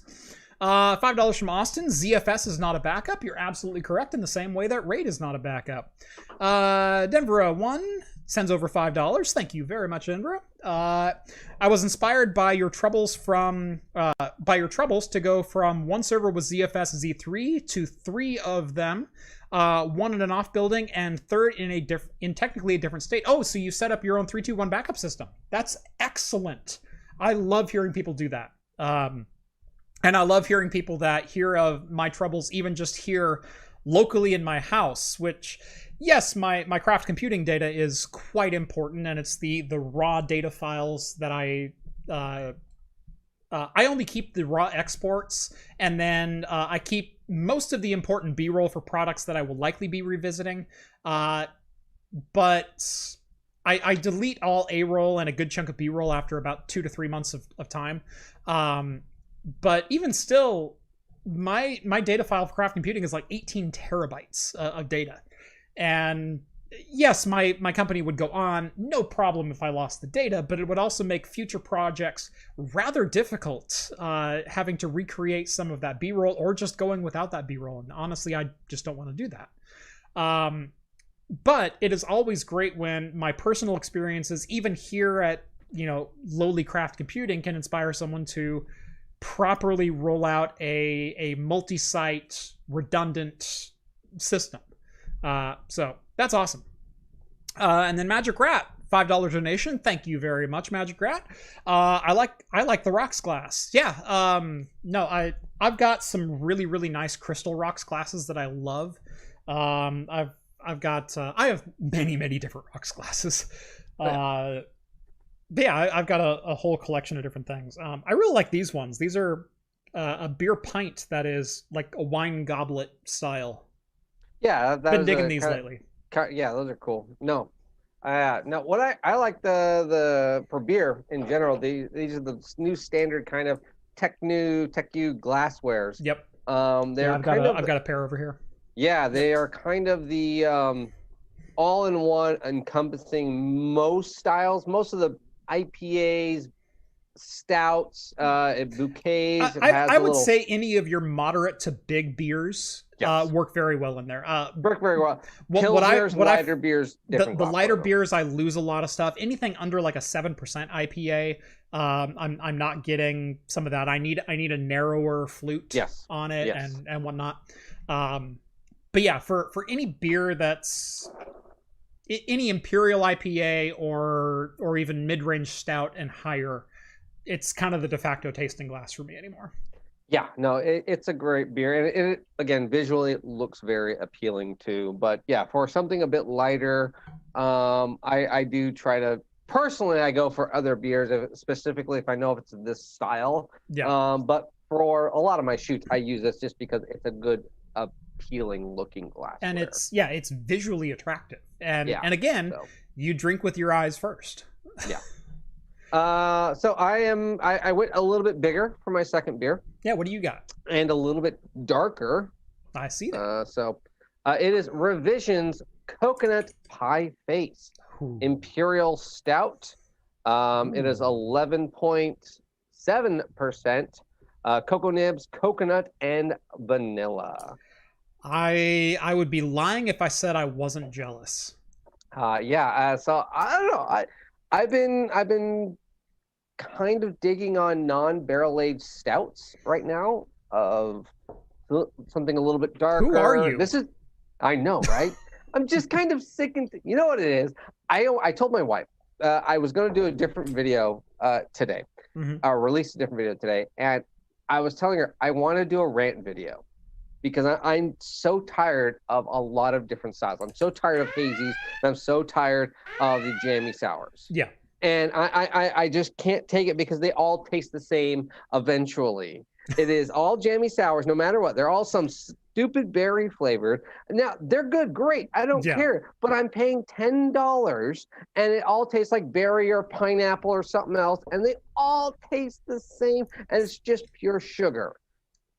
They're good. They are good. They're well crafted. Are they beer, though? Can I find nuances in them? No, I can't because they're just sugar. Yeah, that's an interesting thought there with the jammy sours, because it's like on one hand you have the craft seltzers that have popped up. Are those beer? Technically, because a lot of them are extracted from malt. Right. But there's no hops in them. Right, there's no hops. And so the Germans are already all up in a tuff, but but are they beer? Do we sell them as beer? I know they're malt beverages, but they're technically malt beverages are still kind of beer. They're a classification of alcoholic distribution under 8%. Like there's a thing there. And honestly, probably 70% of people will say, yeah, I like a good beer, like a Mike's Hard Lemonade in the summer. Yeah, and see that. So the demographic is beer people. And so, you know, there's that market. You have to think of the cocktail people, who there's the enthusiast cocktail people, and then there's the people who want, like, when you think cosmopolitan, what do you think? When you think, you know, make me a Cosmo. Cranberry, vodka, Sex in the City. You think Sex in the City. You think super sweet, girly drink, sugar rimmed, cranberry vodka, as sweet as you can make it. Do you know Cosmo is actually an ounce of 100% cranberry juice, not cocktail, not sweetened. It is 3/4 ounce lime juice. It is triple sec, which is a dry orange liqueur, and vodka, and it's shaken just to break up and break up the protein chains in the lime a little bit. Yeah, get that acid working. A proper Cosmo is actually a fairly bitter and dry drink. It's more akin to a martini than it is to the girls' night out sugar fest. Well, it's because they started using Sunkiss or other type of cranberry. Ocean Spray. Ocean Spray, thank you. For the cranberry juice, which is full of sugar, and then they just did cranberry juice, vodka, half-ounce orange. There are so many cocktails out there that I can say the name of a cocktail and your mind goes a completely different place than what the actual cocktail is. Mai Tai is another example that I've used all the time. What do you think a Mai Tai is? Well, it's orange juice and pineapple and some grenadine, and it's really sweet, and there's a lot of rum. Yeah. Okay, well, a Mai Tai is actually lime, orgeat, dark rum, aged rum, so not spiced rum, but just dark rum that's been aged in a barrel, and a float of 151 on top. It is a very rum forward, boozy, lime citrusy, not sweet type of drink. Yeah, because it's introduced in the Caribbean on a lot of vacations, and they want to give that to you because you want to get drunk. Right. But when you go to a local bar, they don't want to give you that much alcohol. They're they're legally obligated to like, hey, look, we're here to cut costs. Right. A lot of orange juice, a lot of grenadine. The other problem is a good majority of drinkers don't want the 3 and 4 shot versions of cocktails that are actually supposed to be the cocktails. Like me, I love a boozy drink. I love a boozy drink. I love a balanced proper cocktail, right? Yes. Which a lot of mine tend to be boozy. But we've talked about the old fashioned before. We've talked about, go to a bar. I go to a bar and I will order an old fashioned and will judge the bar based on the old fashioned they serve me. If they serve me the standard scoop full of ice chips and an ounce and a half of whiskey and 7-Up on top, and it's like, I am never buying any drink from you again. Oh, I know. I always, most of the time, it's the scoop of, it's not even a scoop. It's they take the glass and put it in the ice. Yeah, they fill the glass with ice. Yeah, but they don't even use a scoop. They put the glass in the ice, which is horrible. Yeah, so no simple syrup. Instead, what they do is they pour an ounce to an ounce and a half of just house whiskey in it. There's like the neon red maraschino cherries, like 2 or 3 of those. It's supposed to be a swath of orange peel. Instead, they just like drop an orange wedge in there. They drop an orange wedge, and then they top it with Sprite. I get Coke. Yeah. Yeah. So, yeah. And it's just like, I was like, this. It's like, where are the bitters? Where's the whiskey? Yeah. I know. This is horrible. Or I get really, really weak versions of a traditional old fashioned, and it's like, what are you doing here? Yeah. To where it is actually just pure bourbon, and it's like, here's bourbon, an ice, and a lemon wheel or wedge or twist. Yeah. That's it. And one dash of a little bit of bitters. It's like, wait. There needs to be some sugar in this. There needs to be something in this to sweeten this up just a hair to keep me drinking it. They don't do that, and so but I have like a dozen cocktails in my book that when you go to Applebee's and you order this cocktail, that's not the cocktail. That's not what you receive. A margarita from Applebee's is not a margarita. A Mai Tai from your local Hawaiian place is not a Mai Tai. Your old fashioned from your standard dive bar is not an old fashioned. It's not a Manhattan. It's not this. It's not that. It's the way that people perceive those drinks to be versus what the drinks actually should be. Well, yeah, just like that. It's usually I'll order that as the first one, and then I judge, okay, whiskey and Coke from here on out. That's all I do.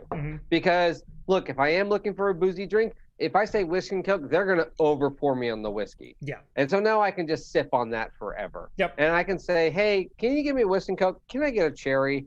And then now I have a little bit of sweetness. It is actually probably closer to an old-fashioned than their old-fashioned. I've said this a couple of times. My favorite drink to get when I'm out at somewhere that has an open bar is not the fancy cocktails and things like that. It's actually a Scotch and ginger, because it's either going to be Dewar's White Label or Dewar's 12, depending on the location that you're at, and just ginger ale or sometimes ginger beer, and it's a fantastic drink that still feels like you're drinking and is not the syrupy, sweet, 2 2 ounces of sugar inside of a drink. It's just a great tasting, refreshing beverage you can walk around with. And so what I drink at home is vastly different than what I will drink at an open bar situation. Oh yeah. Don't get me talking about open bars, because I'm going to start doing push-ups. Mm-hmm. Just help you if you order a Godfather. I think she's still looking for me. Oh, Seattle. Can't go back there. Not after that restraining order. No. That was, oh God, why wasn't that on the film? You guys want to do some push-ups? Let's do some push-ups. That was a good night. A good Uber safe night. That was a great, we walked a lot, but man. That was a fun weekend. Yeah. Well, we were only staying about 25 blocks inland, and the party happened to be down by the pier, down by Pikes. So. Oh yeah. No, that was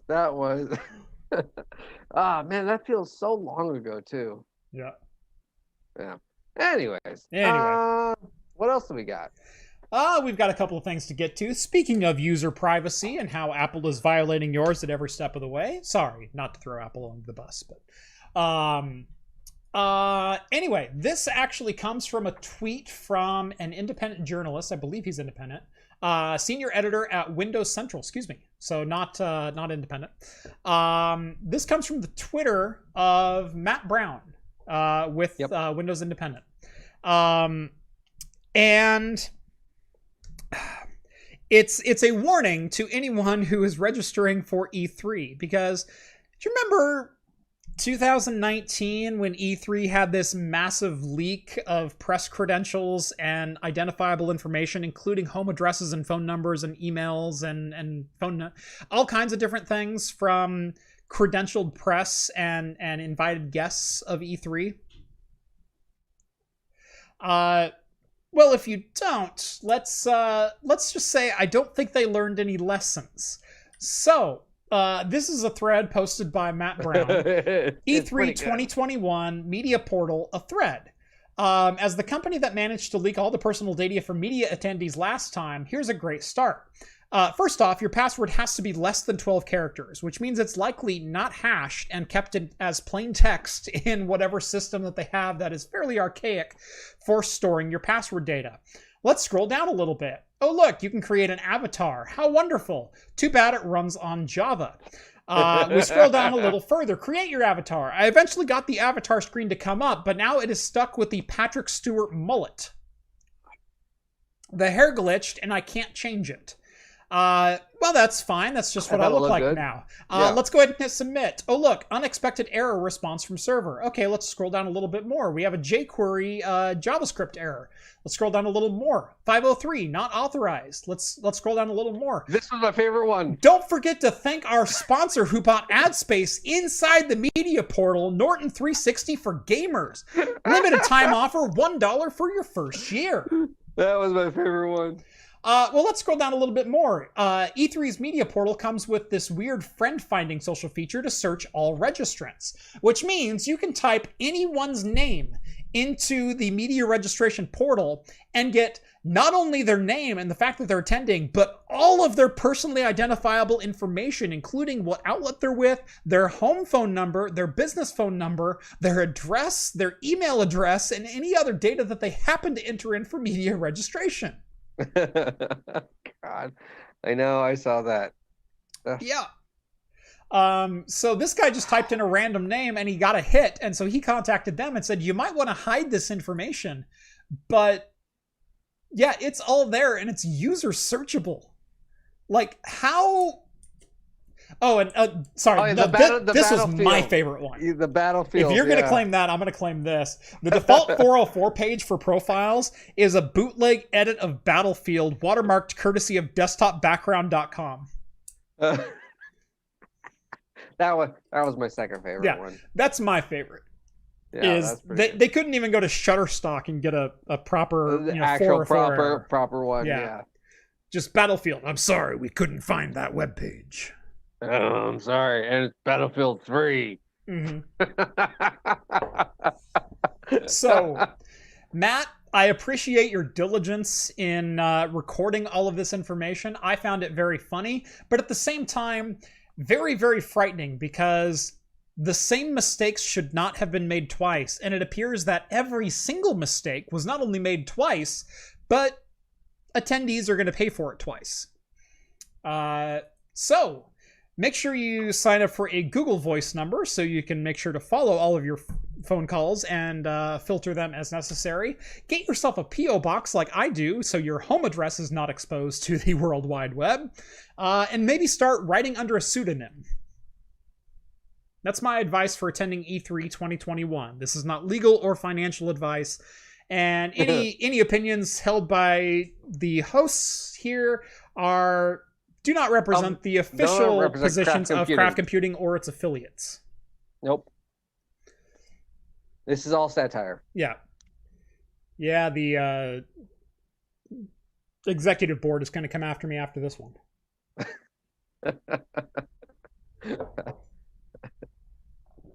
All right.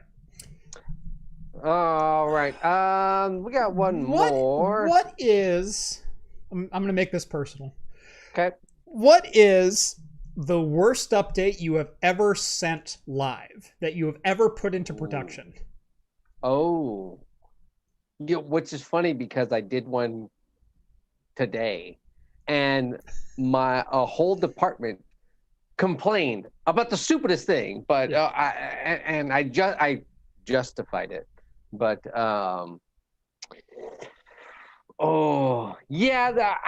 man, they're okay. I did a system update to where a global. Actually, I shouldn't say I did it on purpose. It was purely by accident because I was developing one aspect of the program, and I had to stop, and I got prompt by the owner. Mm-hmm. You need to push it through now. We need this done now. So okay, great, push it through. I forgot to uncomment. It will do it live. Code. Yeah, exactly. And it was I forgot to uncomment and take all of that old code that I was working on, and it went live. Yep. And everyone's like, well, what's this button do? Click. Does nothing. Well, in fact, it actually tied it to all these other contracts and all these other people that it shouldn't have. Hey, John, these. Was it still an Access backend, or have you upgraded to SQL at this point? No, it was a SQL thing. It was totally my fault. It was essentially they hit this button, and it expired all of the active contracts and pushed these other ones through, but placed them in the wrong location. It was why? But again, it was my boss. Not the boss, but not my boss, but the owner. The boss. Yeah. The boss. The stupidest thing, this email feature's not working, and get it pushed through. Yeah. I need it to accept commas or some bull crap like that. Yeah. And push it through now. Okay, sure, here you go. I don't care if my password's not salted. I don't eat salt anyway. Exactly. So it wasn't really still better than your CS:GO joke. Yeah. It's up there. But that's probably the worst one. I did one today to where or not today. Well, yeah, it did get released today. I put a button up there, and the head of the department said, "Hey, I thought you were going to release this only in the test version." I was like, "Well, yes, the test version is the same front end as this, but we use a completely different back end. That's why we have to put it in this one. It's in both, but it's only for your eyes only, and it only accesses a different back end, a different database. So that's fine." And everyone's complaining that they can click it and it doesn't do anything. Okay. Because it doesn't allow them to do anything. Doesn't allow them to do anything. So don't click it. Well, they hate the design. I'm sorry. Okay. Do you want it to do things? Yeah. I was like, what do you care then? It's not doing it. Well, they hate the design. Okay. I don't care. It's not interfering with your day-to-day work, right? But they hate the design. Yeah. Who cares? You know, but yes, so John, this was a simple question. This isn't group time, although we will be meeting same time again next week. Okay. So, this is going to be for the after show. This is good. This is good for everyone. I can vent all This is a safe place, long. John. Jeff, you know this world. John, you've exited this world. John, have you been taking your meds? No, actually, I haven't. This is my meds. I was off my meds for a month, Jeff. You know that. I know that. Non-alcoholic month. Yep. I'm behind. I got to catch up. I know. I noticed you haven't been yourself lately. I know. I've been telling people that like Rainier is decent. Yeah. It's weird. I got a comment on my video earlier today about Jeff, I watched your two recent fails and I'm astounded and impressed and inspired by your ability to stay calm when things are like burning around you. Like, how do you do that? And I said, well, 13 years of practice staying calm, cool, and collected in front of CEOs and only freaking the fuck out once the door closes. Like, I inadvertently practiced to be in front of a camera for 13 years because of the environment that I worked in and the expectations for professionalism and everything else. At least like out in the open, like behind closed doors, like anything flew. But at the same time, like you don't let a superior see you sweat. You go, we totally got this. We have a plan in place. We're remediating it as best we can. And here's my estimated time of fix completion. And yeah, it's like I totally have this professional side that would throw most people for a loop. And it's actually kind of this weird paradigm with going to CES and going out with drinks with someone until 4 a.m. and knowing that you have to meet that person in their booth on a professional media and public relations basis at like 9 a.m. And you both show up and you both have just your straight up professional faces on. Oh, yeah. Oh, yeah. So here's our latest product line, the blah, blah, blah, blah, blah, and you can see that we improved last year's design from blah, blah, blah, and, is there any B-roll that you needed to take? Oh, by the way, here's the all the slides and relevant information and brochures. And yeah, let me ask some very professional questions here and make sure that we're all on the same page, and then you turn the camera off and both of you go, yeah, exactly. We done? Okay. Oh my God, how much did you drink last night? Oh yeah, I know. Mm-hmm. Yeah, exactly. Yeah. No. Yeah, no. Anytime I'm in a meeting with like the high ups, I'm always like straight up. All right, I can get that for you. No problem. It'll be done in 30 minutes. No problem. And then I'm in my office. You know what was great about my last 6 months of employment is I knew I wasn't coming back and there wasn't anything that was going to change my mind. And so you were just like, you know what? That's going to take 2 weeks. That's going to take 2 weeks to take. Not only that, but I might as well speak my mind in front of the board. Oh yeah, like what are you going to do? Fire me? Right.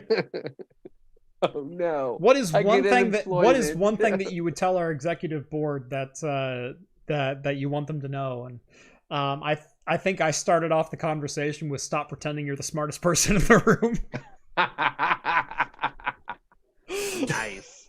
Nice, very nice. Gentlemen, thank you for the floor. Yes, but now I don't think you or I were affected of this because we were probably even up this early. I was not. Thankfully, I live on West Coast, Best Coast. Exactly. But a while ago, it was what? Monday? Was it Monday? Tuesday morning. Tuesday. Yeah. Tuesday morning, East Coast time, for about 45 minutes to an hour. Yeah. 85% of the internet was basically out. Yes. Why? What's going on? Are we being attacked? Is China or Russia or North Korea coming after us? What's going on? No, nothing like that. Nothing like that. No. So, John, what's the worst update you ever pushed to deployment?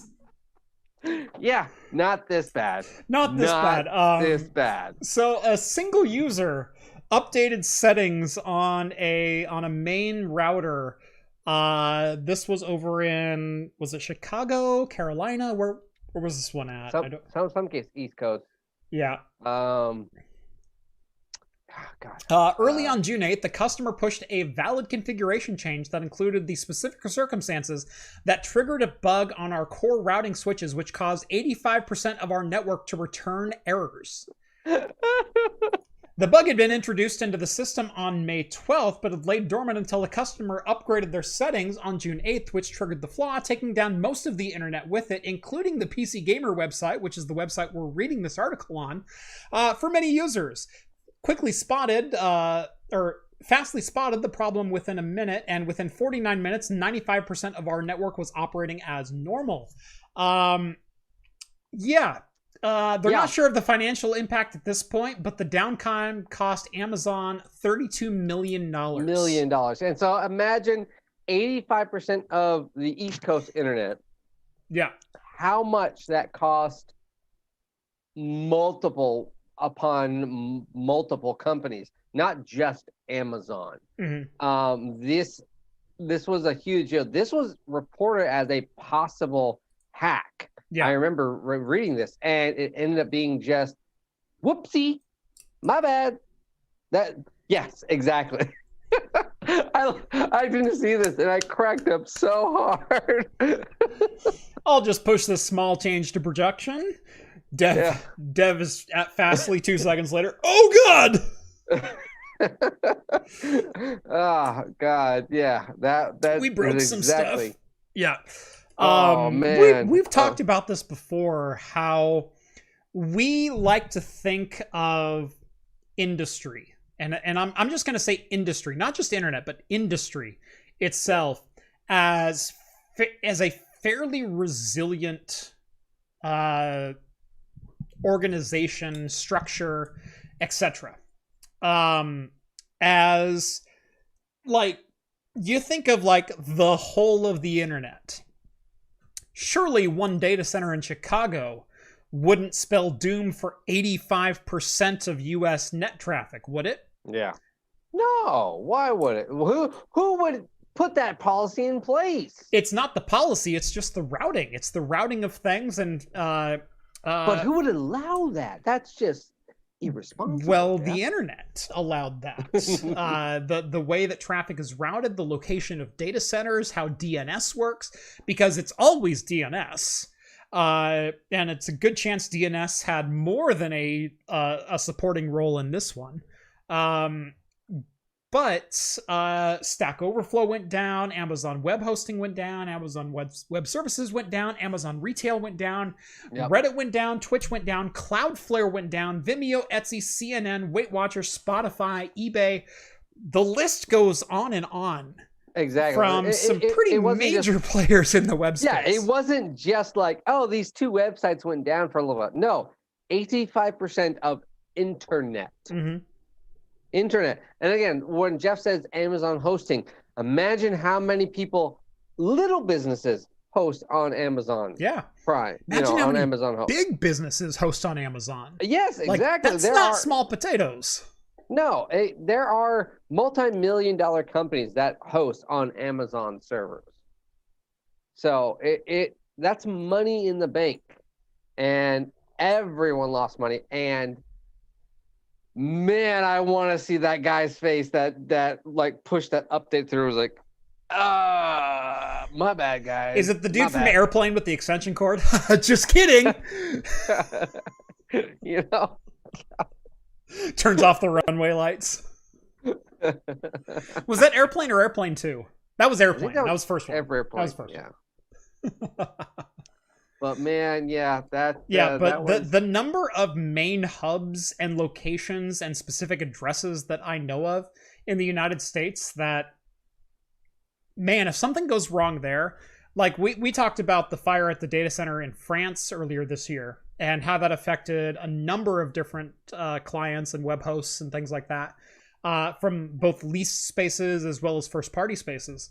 Can you imagine Denver or Seattle or Portland or Chicago or San Francisco or North Carolina or Salt Lake City or...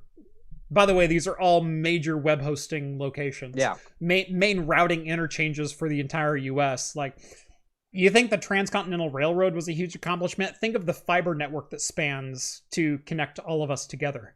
Oh yeah, it's insane. And by the way, all of them pass through like little hubs and buildings that you would never expect to be major hubs of the internet, but they are. Yep. And if one of them goes down, all of a sudden 85% of East Coast communication dies. Yep. I know. Yeah. It was, well, like I said, everyone thought this was another big cyber attack because it's so close to the timing of the pipeline. RAID is not a backup. Yeah. And yeah, man, I don't Geographical know. differentiation in routing also is very key. So what was interesting for both remediation and disaster recovery. Yeah. I wonder who wrote that update. That's the thing. Is will that guy get affected, or was it a group that wrote that update? What's going on, and where's the checks and balances in that? There's a great. Is it the Windows test team? Oh wait, that's us. There's a parable that's been passed down from tech generation to tech generation, and I always love this story. And yes, this is a parable. I'm counting it as such because I have never heard the origin of this story, but this story exists and pervades tech culture, and that is that. You have this young systems administrator, network administrator who needs to implement some change to a switch and sends the change to production and causes the company intranet to drop out. And there's 30 minutes of downtime and the company loses $200,000, and the guy gets it fixed, but immediately just like starts packing his desk up and loading the box up and like walking out to his car. And the IT director walks over to him and goes, "What are you doing?" He goes, "Well, I'm packing up to leave. I assumed I was fired." He goes, "Are you kidding me? I just spent $200,000 ensuring you'll never make that mistake again."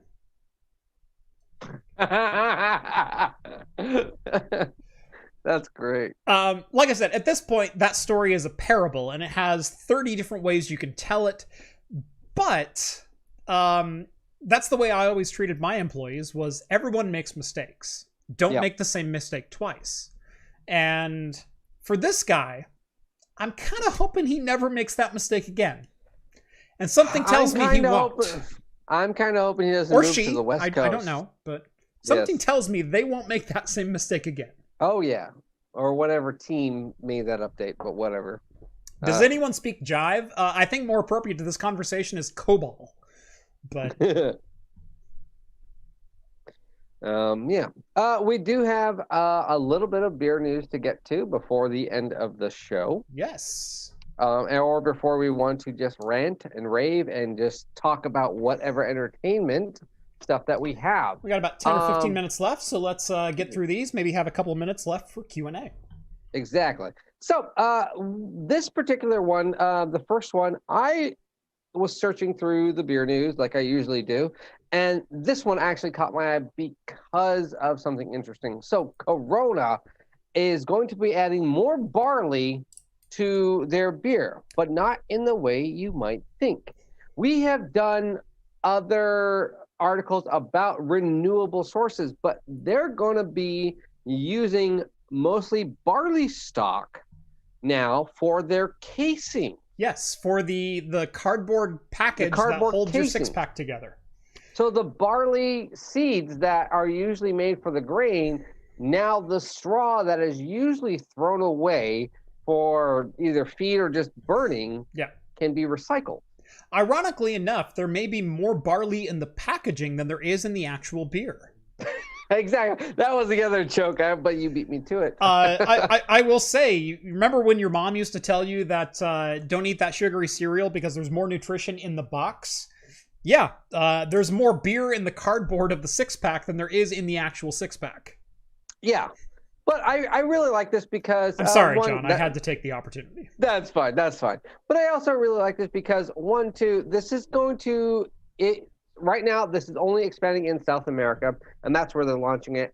But they do plan on doing this globally, slowly over time. Yes. But what I really do like is that this is going to add a different revenue stream for that barley farmer that they outsource. And now they're going to be able to charge more because they get to charge for that stock, not just the seed.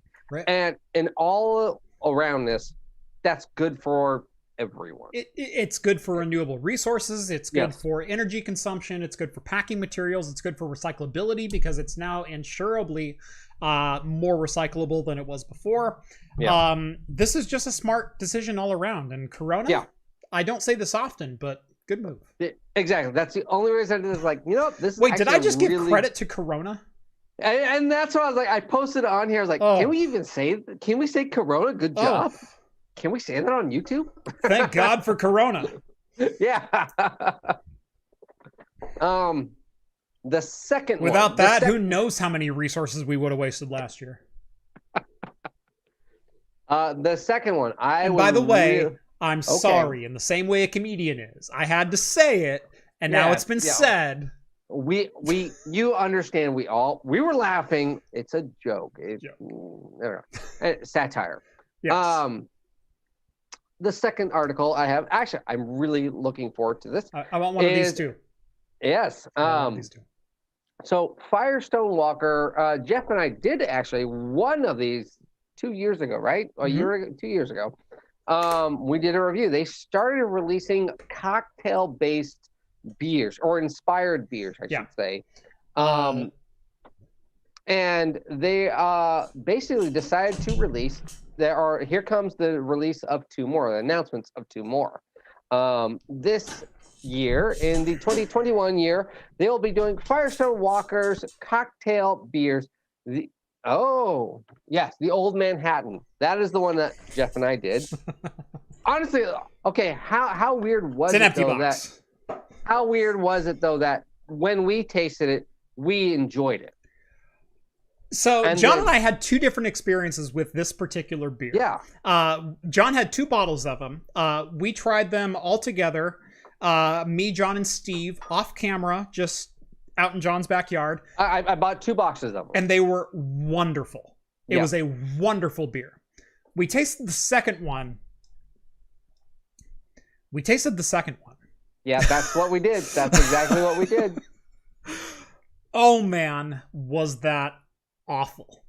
Yeah, it was. Well, we even compared. So it was a Manhattan-inspired beer, and we thought the first one, we taste the cherry.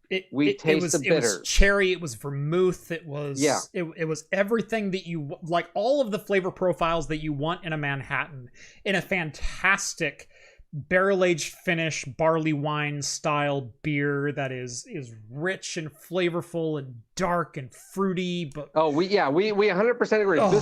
This is a Manhattan version of a beer. We're like, this is what we get. It's like, we have to do a video on this. And I think it was like a week or two later. I was like, Jeff, I got another bottle. I got an idea. Let's do it. Right. You make a Manhattan, and I'm going to pour this beer, and we're going to compare the two because it's so good. Holy crap. That was bad. That beer just tasted like cocoa nibs or something. It was not. What were we? No, it tasted like. Gosh, there's a certain flavor when a stout goes bad, and this was there. This was that pie cherry sour bitterness on top of what could be a good beer, but you can't tell anymore. And I think anyone who's been around craft beer knows kind of the flavor that I'm getting at. Not necessarily like an infected bottle, because those are just nasty. Like, we've all had infected yeast and things like that. But no, that when stouts in particular go bad, there is this rancid, dark pitted cherry kind of essence to it. It almost tastes like a completely different batch. It really did. Yeah. We checked the bottle to make sure we opened the right one. Yeah, no, we did. It was bad. And we even referenced it in the video. If you want to go check it out, it's on my page. Yeah. It's before you move into your new home. Yeah. So it's about a year and a half old. Yeah. Um, That was in my temporary home. Yes, exactly. So, on that note, so Firestone Walker continued with that theme of continually to release cocktail-themed beers. Can I say I am super excited about this one? Are you? I am. Okay. All right. I legitimately am. So the 2021 lineup for Firestone Walker is a tequila barrel-aged sunrise and a mezcal lemon. Yeah. So this might come as a shock. Not this statement, but the fact that I'm actually looking forward to these beers is I'm not much of a tequila fan. No, in general, I'm not either. Tequila and me just don't get along. And it's not for like I had tequila in college one time and I'll never look at tequila the same way again. It's just that agave that is made into tequila, whatever the distillation rules for tequila from Tequila Mexico are, I just don't get along with them. It's the flavor, it's the scent, it's the aroma, it's everything about tequila that I don't like. And I've had some good tequila and I've had some bad tequila. However, mezcal I do like because it's an agave spirit that doesn't have to follow any rules. It's like the rum of tequila. Yeah. And I've had some dynamite mezcals. No, I think you've even made it. Haven't you made a mezcal on your show? I haven't made a mezcal. I do have a mezcal right up here, though. I have one. Yeah. Okay. For some reason, I thought you did. No, Chris from Coalition Gaming, another great YouTube channel you all should check out, sent me a bottle of mezcal from his hometown in Mexico. And holy crap, that is a hell of a bottle. But no, Coalition Gaming, go give him a little bit of love as well. But it's not that I dislike the flavor of agave. It's just I don't like the stipulations about what tequila has to be. Yeah. And it's like saying, I like whiskey, but I don't like bourbon because it's too much corn. And I still like whiskey, but maybe bourbon's not my favorite variant of that. And it's the same thing saying I like mezcal, but I don't like tequila. Yeah. But that being said, a tequila sunrise made the right way is a pretty fantastic drink. You're talking tequila, orange juice, some grenadine, a little bit of grenadine, so hopefully some proper grenadine. I'm hoping cranberry malt and tequila barrel aged. That's kind of and maybe a citrus hop. Yeah, a little citrus, a little oak, maybe. That's kind of what I'm hoping for. Right. So hey Jeff. Yes. Look what I got. Found these today. Came out today. And guess what? I bought two. So I got you some. Oh. So you're welcome. I got you a bottle of each. So by the way, we did miss one super chat. We missed two. Big Spoon, $2 donation. Thank you, as always, Spoon, for supporting the channel. Beer comes in its own glass. Save water. # no dishes. Because Spoon is very much a open a bottle and drink it guy. Yeah. And you know what? I respect that. There is, but yeah, it's cool. There's a few things wrong with that, but nothing that I will get into here. Yes. Anthony also sends over $5 and says, "Are you two best friends?" We are now. Now we are. Yes. John knows the way to my heart, and it is through my liver. Yes. So no, I went and bought 4 of those today. I went because usually every Wednesday that I'm on, I go to my favorite bottle shop. Yeah. And I bought the last. I think it was the Moscow Lemon. Actually, was the last 2 there. Oof.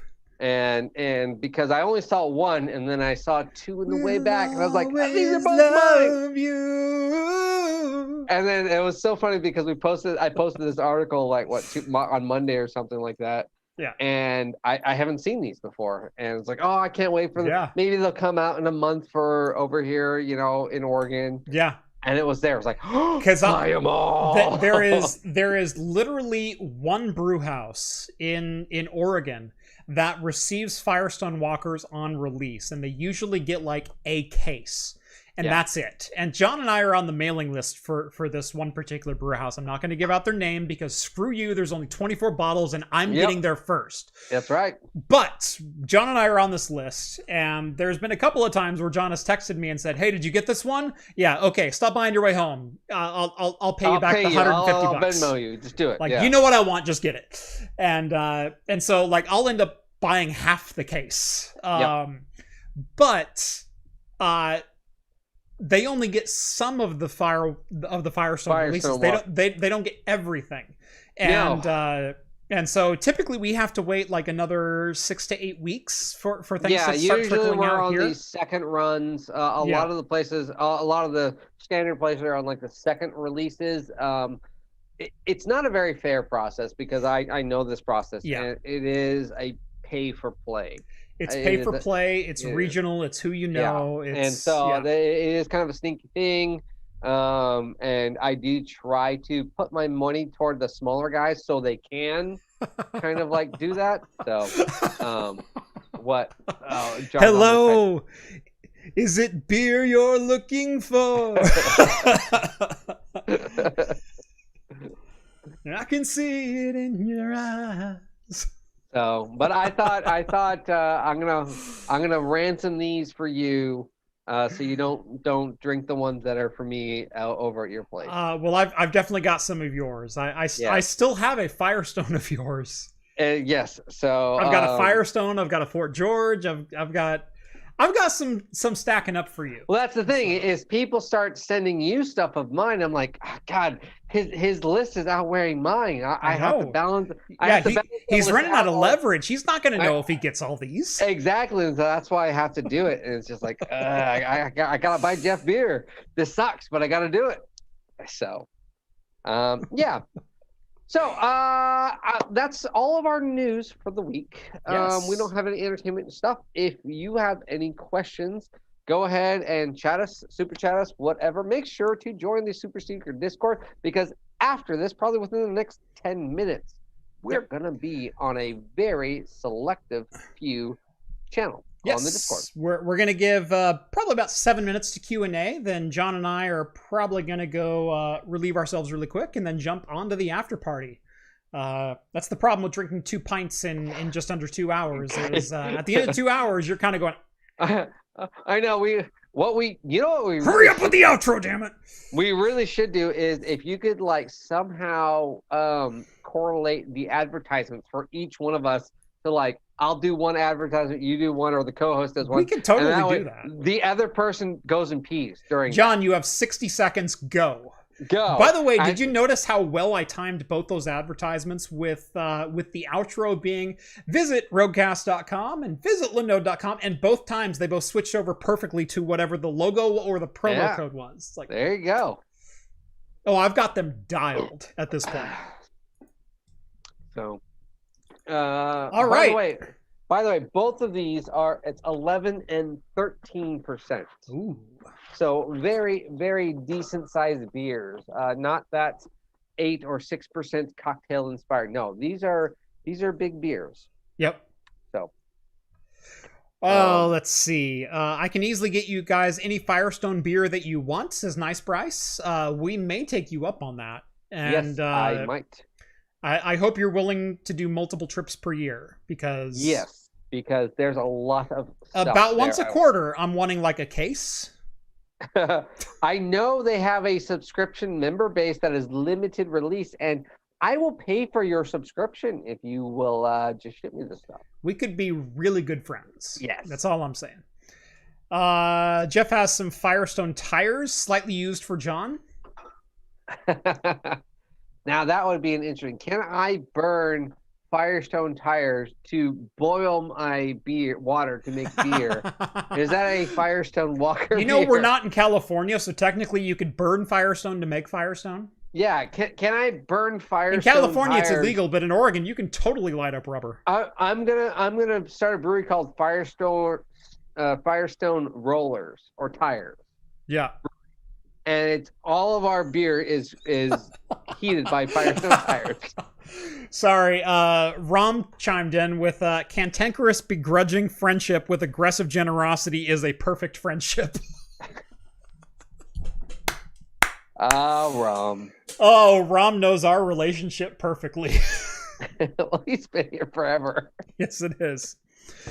Let's see. Is there some weird screen tear thing happening with the feed, or do I need to start troubleshooting my displays? Not that I've seen, and I have both the feed and our live show up in both.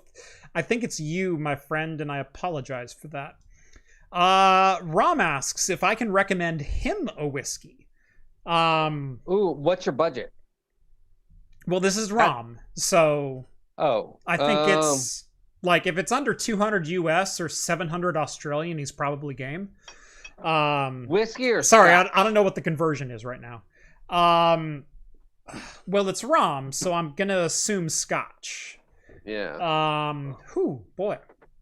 Well, okay, hang on. Like, I'm a big fan of the Highland Parks right now. I really am. I have a bottle of that as well. The Highland Park Magnus is fantastic. US, it's about $40. It's a single malt Scotch from Highland Park, and it is absolutely fantastic. Yep, good stuff. Yeah, I've been jamming on that one for a couple of years now. I'll drink that straight, no problem. Yep. I do. Again, too. It depends. There was someone else on the channel, but I do like the Glenlivet Rum Select Scotch. Oh, yeah. A lot of the Caribbean cask scotches I have really been a fan of. There's also the Tullamore Dew Irish whiskey that does a rum cask based. There's did Glenlivet do one? No, it wasn't Glenlivet. Who was that? There's another one. There's another rum cask. There's another Scotch. Caribbean, but it's more it gives you that little bit sweeter, less. There's still a peatiness to it, but there's a sweetness at the front note, and it makes it easier to drink for that introductory to Scotch. Yeah, and so it's a really good place. Most of the Caribbean stuff too is about $10 cheaper. It seems to be for me that I notice here in where we live, Oregon. Maybe in Australia or other places, maybe a little bit different. Yep. I do love a black barrel. So. Rom says we're being too casual. Get freaky, but he'll try the Magnus. So no, the Magnus he wants something extreme. Well, I have a bit peatier one, which is the Highland Parks 12. That one's okay. That's still a Highland Scotch though. It's not an Isla Scotch. It's not smoky. It's not peaty. It's not mossy. It's peatier than the Magnum. It is peatier than the Magnus. Sorry. Sorry, I always get it confused with the condom that right. I have to buy. He was confused with his Magnum dong. Glenlivet 18, 20-year-old rum cask Glenfiddich. Oh, there you go. Oh, sorry, that was Rom. I don't know that I could beat a recommendation over the 21-year-old rum finished Glenfiddich. I just don't know that I can. Oh, that one. Yeah, the Irish, the Sexton. The Irish. Yeah. The Sexton I was thinking. Yeah. That's a pretty good one. This one, John and I have both been... Oops, sorry. John and I have both been jamming on lately. This is a single malt Irish whiskey. And it's right in that $40 US range, if you can get a hold of it. It's an absolutely fantastic Irish whiskey. Good stuff right there. I don't know if you've had this. This is the I'm only grabbing stuff because my liquor is a little bit closer than yours. Is the Balaton? Yeah, I know. Oh yeah, good old Horsehead. The good old Horsehead. You'll see this on a lot of like top 10 lists. Yeah. Honestly, I'm not as impressed as some of the other stuff. It just always shows up on everyone's top 10 list. I feel that way about so many different whiskeys, and I wonder, is it me? Because I get so many different top 10 lists. Like the Buffalo Trace bourbon is just like second to none. And I'm going, I've had it. It's okay. It's okay. So I wouldn't put it in my top 10. And I'm even not saying like my top 10 ryes. I'm just saying like my top 10 whiskeys. No. Like, you know what? I really dig those as a Elijah Craig. Elijah Craig small batch. I have the cask strength small batch. Okay, yeah, it's good. It's decent. I actually prefer this over the horse whatever. Oh, totally. You know. Yeah. And it's like $20 cheaper. Yeah, Elijah Craig small batch. You can get it here for about $25 to $30, depending on where you're shopping at. Man, it's hard to beat that one. 94 proof. Yeah. Small batch American made bourbon. It's just good. Honestly, you just have to experiment with your flavor profile. Unfortunately, that's just what it's going to come down to, and it's going to be a ripoff buying the smaller bottles. Just buy the standard bottle. That's your best price for value every time. And experiment once a month. Dedicate $20 to $40. It's Aussie, so like 50 to 70. So Aussie, okay, so 50 to 70. You gotta up it a little bit. I don't know the conversion rate, so it's high. Yeah, US. Okay, so Aussie 50 to 70. If you can dedicate that amount, they're about 85 cents or 80 cents to the dollar. Okay, yeah. So if you could dedicate that amount to once a month, maybe 5-6 weeks. Yep. So every third paycheck, something like that. So we've talked about it a couple of times, but how do you experiment with new whiskeys? And I think that's a great way to do it, because there is a dramatic return on investment, diminished return on investment once you get above about the $40 to $50 mark with a lot of different liquors. Now, I'm not saying that the $100 liquor isn't better than the $40 liquor, because it totally freaking is most of the time. But is it 2.5 times better? No. And actually in my earlier days, like a decade ago, I spent a crap ton of time going, what is a good bourbon? Like let me get like the best example of a $50 bottle of bourbon that I possibly can. Okay, now let me buy the $35 bottle. Now the $30 bottle. Now the $28 bottle. Now the $25. Now the $20. Now the $18. Where is my cutoff point for where I feel the quality just dropped off the map? And that's how I ended up with a lot of my different house liquors. Is sometimes you whittle them down and you go like, Di Serono is great, but it's $28 for a spirit. And for an almond-based spirit that is not in that many drinks, that is not the primary ingredient in even more drinks. And do I really need to spend $28 to $35 on a bottle of Di Serono, or would a $9 bottle of D'Amour do the same thing? And that's kind of what I found was D'Amour is 90% the flavor profile of Di Serono. It's not that Di Serono isn't better, but it's a third the cost. Oh no, a lot of my stuff I'll get like Monarch for tropical mixing stuff. Like, look, I there are better stuff out there that's tropical, but again, back to the whiskey is like, this is my go-to. Yeah. Out of all the stuff I have, this is mostly gone. Yep. You know, it's because I'm gonna go have a really quick, simple cocktail. I'll even cut stuff with Seagram 7 occasionally. Oh, I do too. I'll make myself an old fashioned with 2 ounces of a whiskey that I really want to taste, and then another 3/4 ounce of Seagram 7. Yeah, what I do is if I want a double, I call it a double old fashioned. Yeah, you know, I want the big pour. I got off work old fashioned. Yes, exactly. Yeah. It is okay. Here's the good stuff. I know I'm gonna taste it, but man, I just want that little extra push over the edge. All right, Seagram 7. There we go. Yep. Pop that in there. Just a little spot. Just a little spot. Cut. It's like, okay, there we go. It's a little boozier. It's a little fun. Actually, you know what the other one is? You can't see it, but this is the this Jameson is the baby formula to my drywall. This is cold brew stout. Oh yeah. And so my wife got me a Rhett would probably like this Stormtrooper. That's a badass bottle. Yeah. So, but that is the cold brew stout. I'm irritated you didn't get my reference there. This is the baby powder to my drywall. Oh, Okay, I get that. Okay, there you go. All right, and I think that's a great place to end episode 187 of Talking Heads. Join us every Wednesday night at 8 p.m. Pacific time for the latest in beer and tech news right here on YouTube on Craft Computing. If you didn't catch the show live, make sure to catch us on the replay on Anchor.fm or wherever your favorite podcasts are found.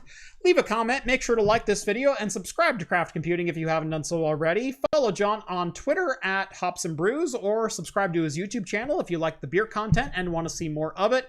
Follow me on Twitter at Craft Computing to keep up with my daily shenanigans. And as always, we will see you next Wednesday. See you guys. Cheers, everyone.